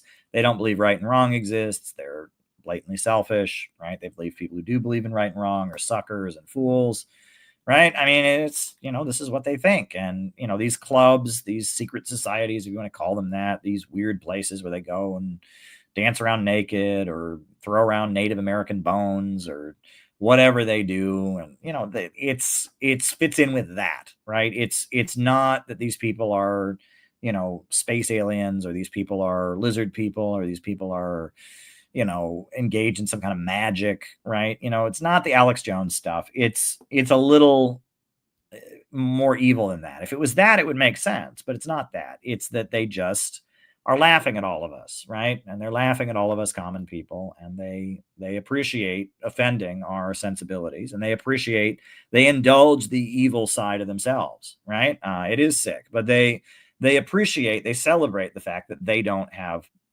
principles and empathy and kindness like the rest of us do. They wear that as a badge of honor. So to be evil among them and do evil things like satanic rituals or whatever, that is, you know, like they're taunting those of us who they consider to be inferior. You know, yeah, dark energy, bad voodoo. Yeah, oh, totally. Yeah. You know, but it's, you know, again, is it magic? No, it's just it's just very much how they think, right? It's just that Ivy League mentality. So yeah, there you go. There you go. All right. Any other questions? Oh, wow. We got a lot of questions here. All right. So, so we got, I did that. With fingers crossed, the old rabbit's foot out of the chicken box attic, about Hillary Clinton's emails. Okay. You know, yeah. I mean, Hillary Clinton's emails have some weird shit in them. No question about it. One is about overthrowing the government of Honduras. You know, and, you know, there's the other thing about what they call it, spirit cooking, or, you know, spirit cooking. And, you know, and that there was like the, you know, cheese pizza, you know, which people said was a code for child pornography. It was code for something, right? We don't know what it was a code for, right? And that's where the whole conspiracy theory about the pizza shop, what was the, you know, the what is it called, Pizzagate, comes from. And that, yeah, Hillary Clinton's emails are full of weird stuff. So yeah, I mean, it is what it is, right? We know what Epstein was doing. You know, there's a lot of this stuff. It's right in front of your face. It's right in front of your face. You don't need QAnon, right? Epstein, you don't need it. It's right there. It's right there, right? Epstein is right there. There's no need for a big conspiracy theory and code words. And, you know, it's like right there. Jeffrey Epstein did what he did. He had an island. There were girls on it. I mean, you know, that were underage. All kinds of people went on his plane. Like, I mean, it's pretty obvious what was going on, right? You don't need it to be more elaborate than it is. You really don't. And, you know, the Pizzagate thing, look, there's something off about that guy. You know, the pizza shop owner, you know, his Instagram was full of, you know, stuff that was clearly like, you know, sexualizing children. And, you know, his Instagram account was full of, you know, stuff that was sexualizing children in some kind of perverted way, right? And that's weird, right? And why is this guy who owns a pizza shop so close to the Clinton campaign? And why is he involved in all this stuff going on with Hillary Clinton? And why does he have the Jeffrey Dahmer, you know, like a statue of Jeffrey Dahmer's, you know, rape, murder methods at his house? I mean, something's off about the guy. And that's really all we know, right? Something's off about it. And that's all we know. But, you know, when people are like, there's a basement, there's no basement there. Yeah, I don't know, you know, I mean, yeah, I mean, I think the guy very likely could be a pedo. But I don't know. I mean, I'm not him. And, you know, I don't know. I mean, you know, and the Epstein thing is pretty obvious. We know what was going on there, and that there are these kind of things happen among the elite, and it is what it is. So, you know, yeah, I don't know what to say about it. You know, I mean, what more does one say about these things?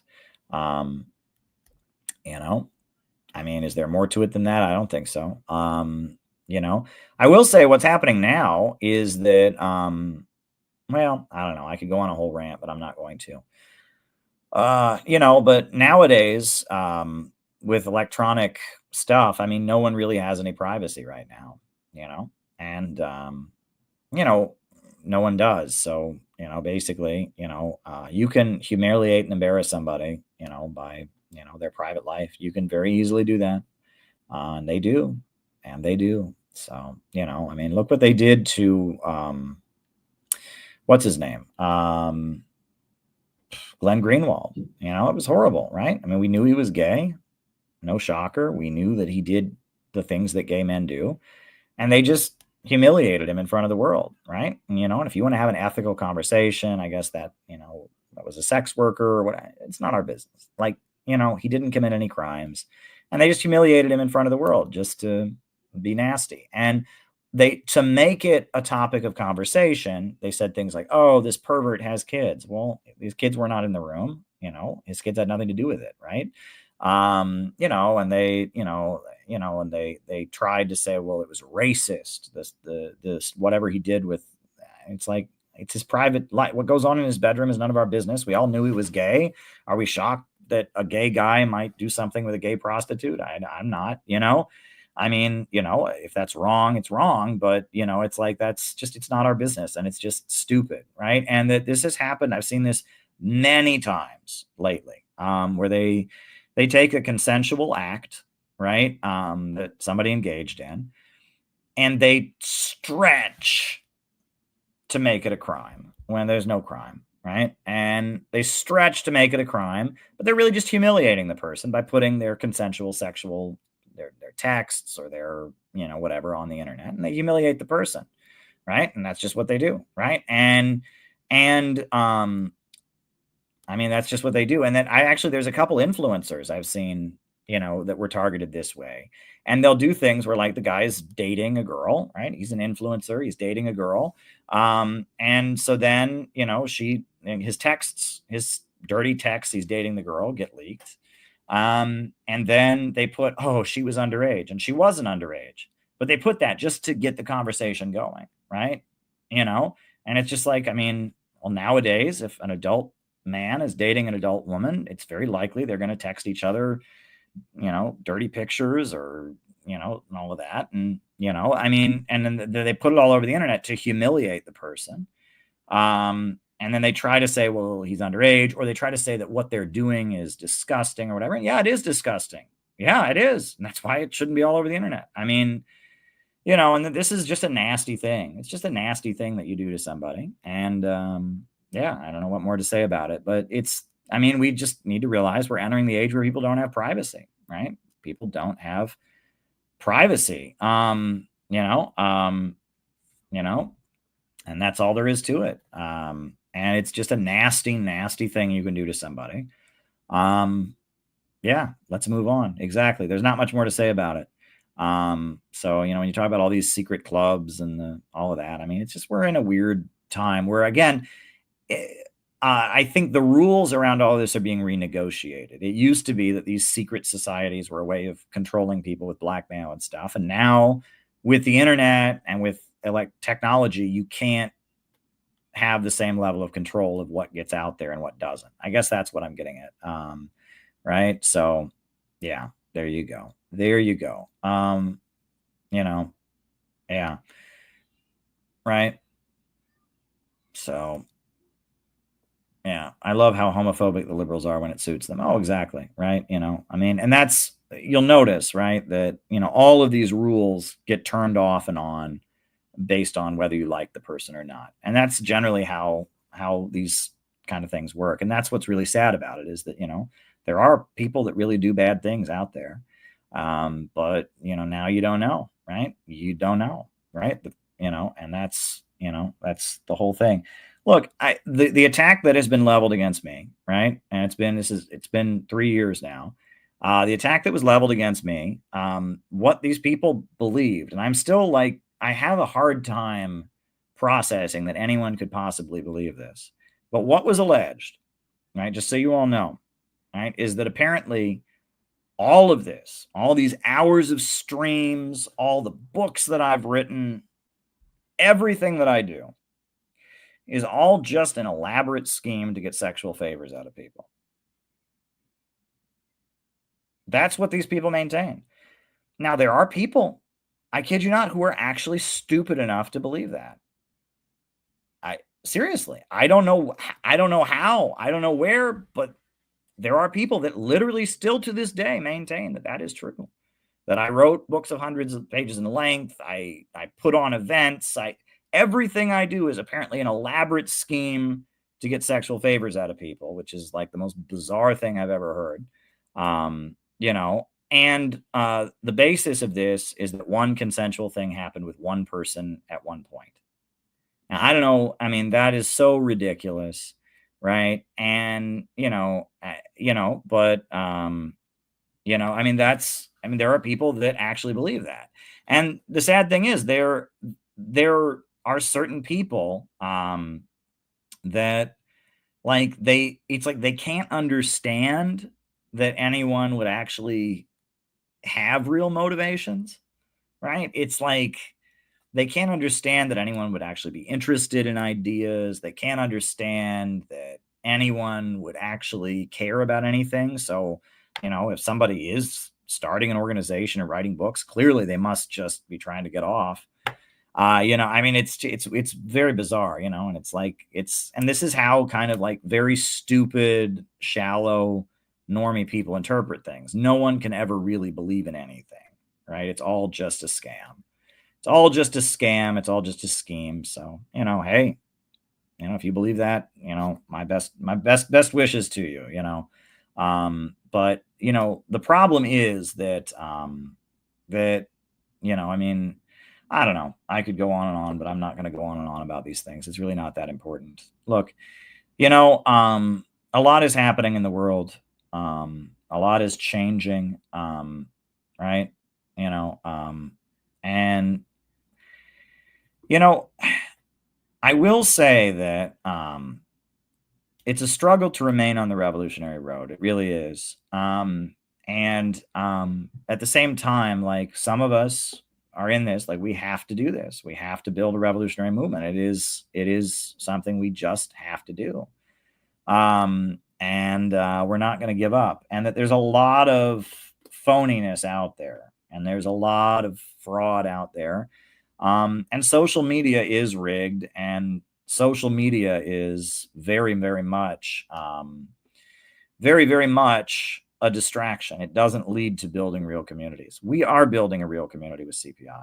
And those of us who were part of the 7-day program saw that community up close, and that our community is stronger because we have purged the people, you know, the people that are just there for themselves are gone.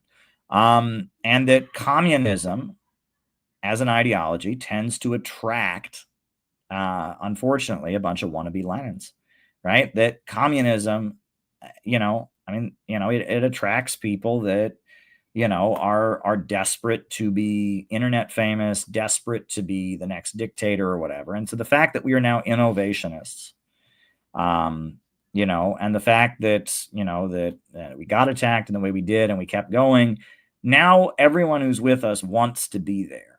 And that our ability to get shit done is much bigger than it once was, because everyone who's here wants to be here, right? And there's nobody who's in this for themselves. And that these various communist groups, one of the biggest weaknesses that they have is that they can't get anything done because there's a committee that's been formed and they're all fighting with each other, and they all think that they're the one and they should be the center of attention. And so they're constantly canceling each other out, and these groups can't get anything done because, you know, they're constantly trying to get it approved by the committee and constantly trying to get each other in trouble and all of that. We don't have that problem anymore. People that are participating in CPI activities want to be there. And, you know, we say we're going to have an action to support the peace talks in Alaska. We do it. Period. We do it. We don't have to get it approved by the committee. We don't have to have a big debate about what will we say and what will be the slogans and everyone put your hand up. And, you know, we decide we're going to do this and we do it because everyone who's there wants to do it, because that's the kind of organization we're in. We're not in a debating society. We're not in a battle of egos organization. We actually want to get it done, and we get it done, right? And you can't do that if you call it communism. Communist groups tend to attract, you know, toxic people that are very competitive and egotistical. And because we are no longer calling ourselves communists, and because of the fact that that we have been smeared in the way we are, but yet we kept going, we have gotten stronger organizationally. And I'm very proud of that. Our ability to carry out operations, our ability to do stuff has really enhanced in the last year in particular.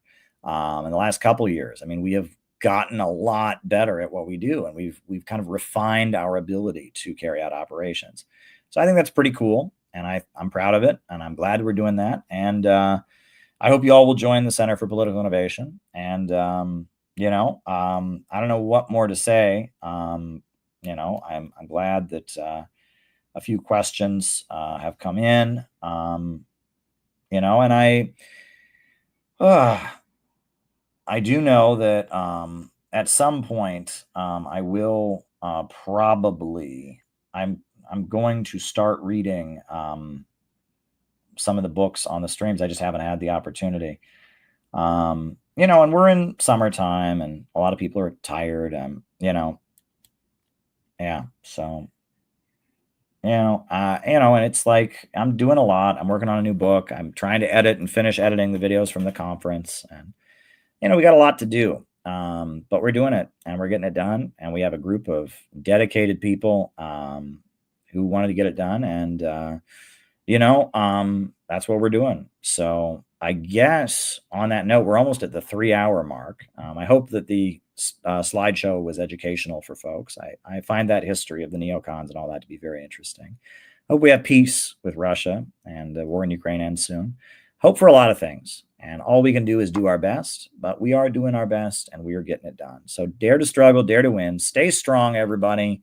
I guess I'll call it a night for now, and we will be back tomorrow night. If we stream tomorrow night, it's going to be later because we have our CPI recruitment meeting at 9 p.m. But then I'll probably start around 10:30, but we'll see. All right, cool. Thanks. New upsurge in the struggle against U.S. imperialism is now emerging throughout the world. Ever since World War II, U.S. imperialism and its followers have been continuously launching wars of aggression. But the people of various countries have been continuously waging revolutionary wars to defeat their aggression. And while the danger of a new world war still exists, and the people of all countries must get prepared, revolution is the main trend in the world today.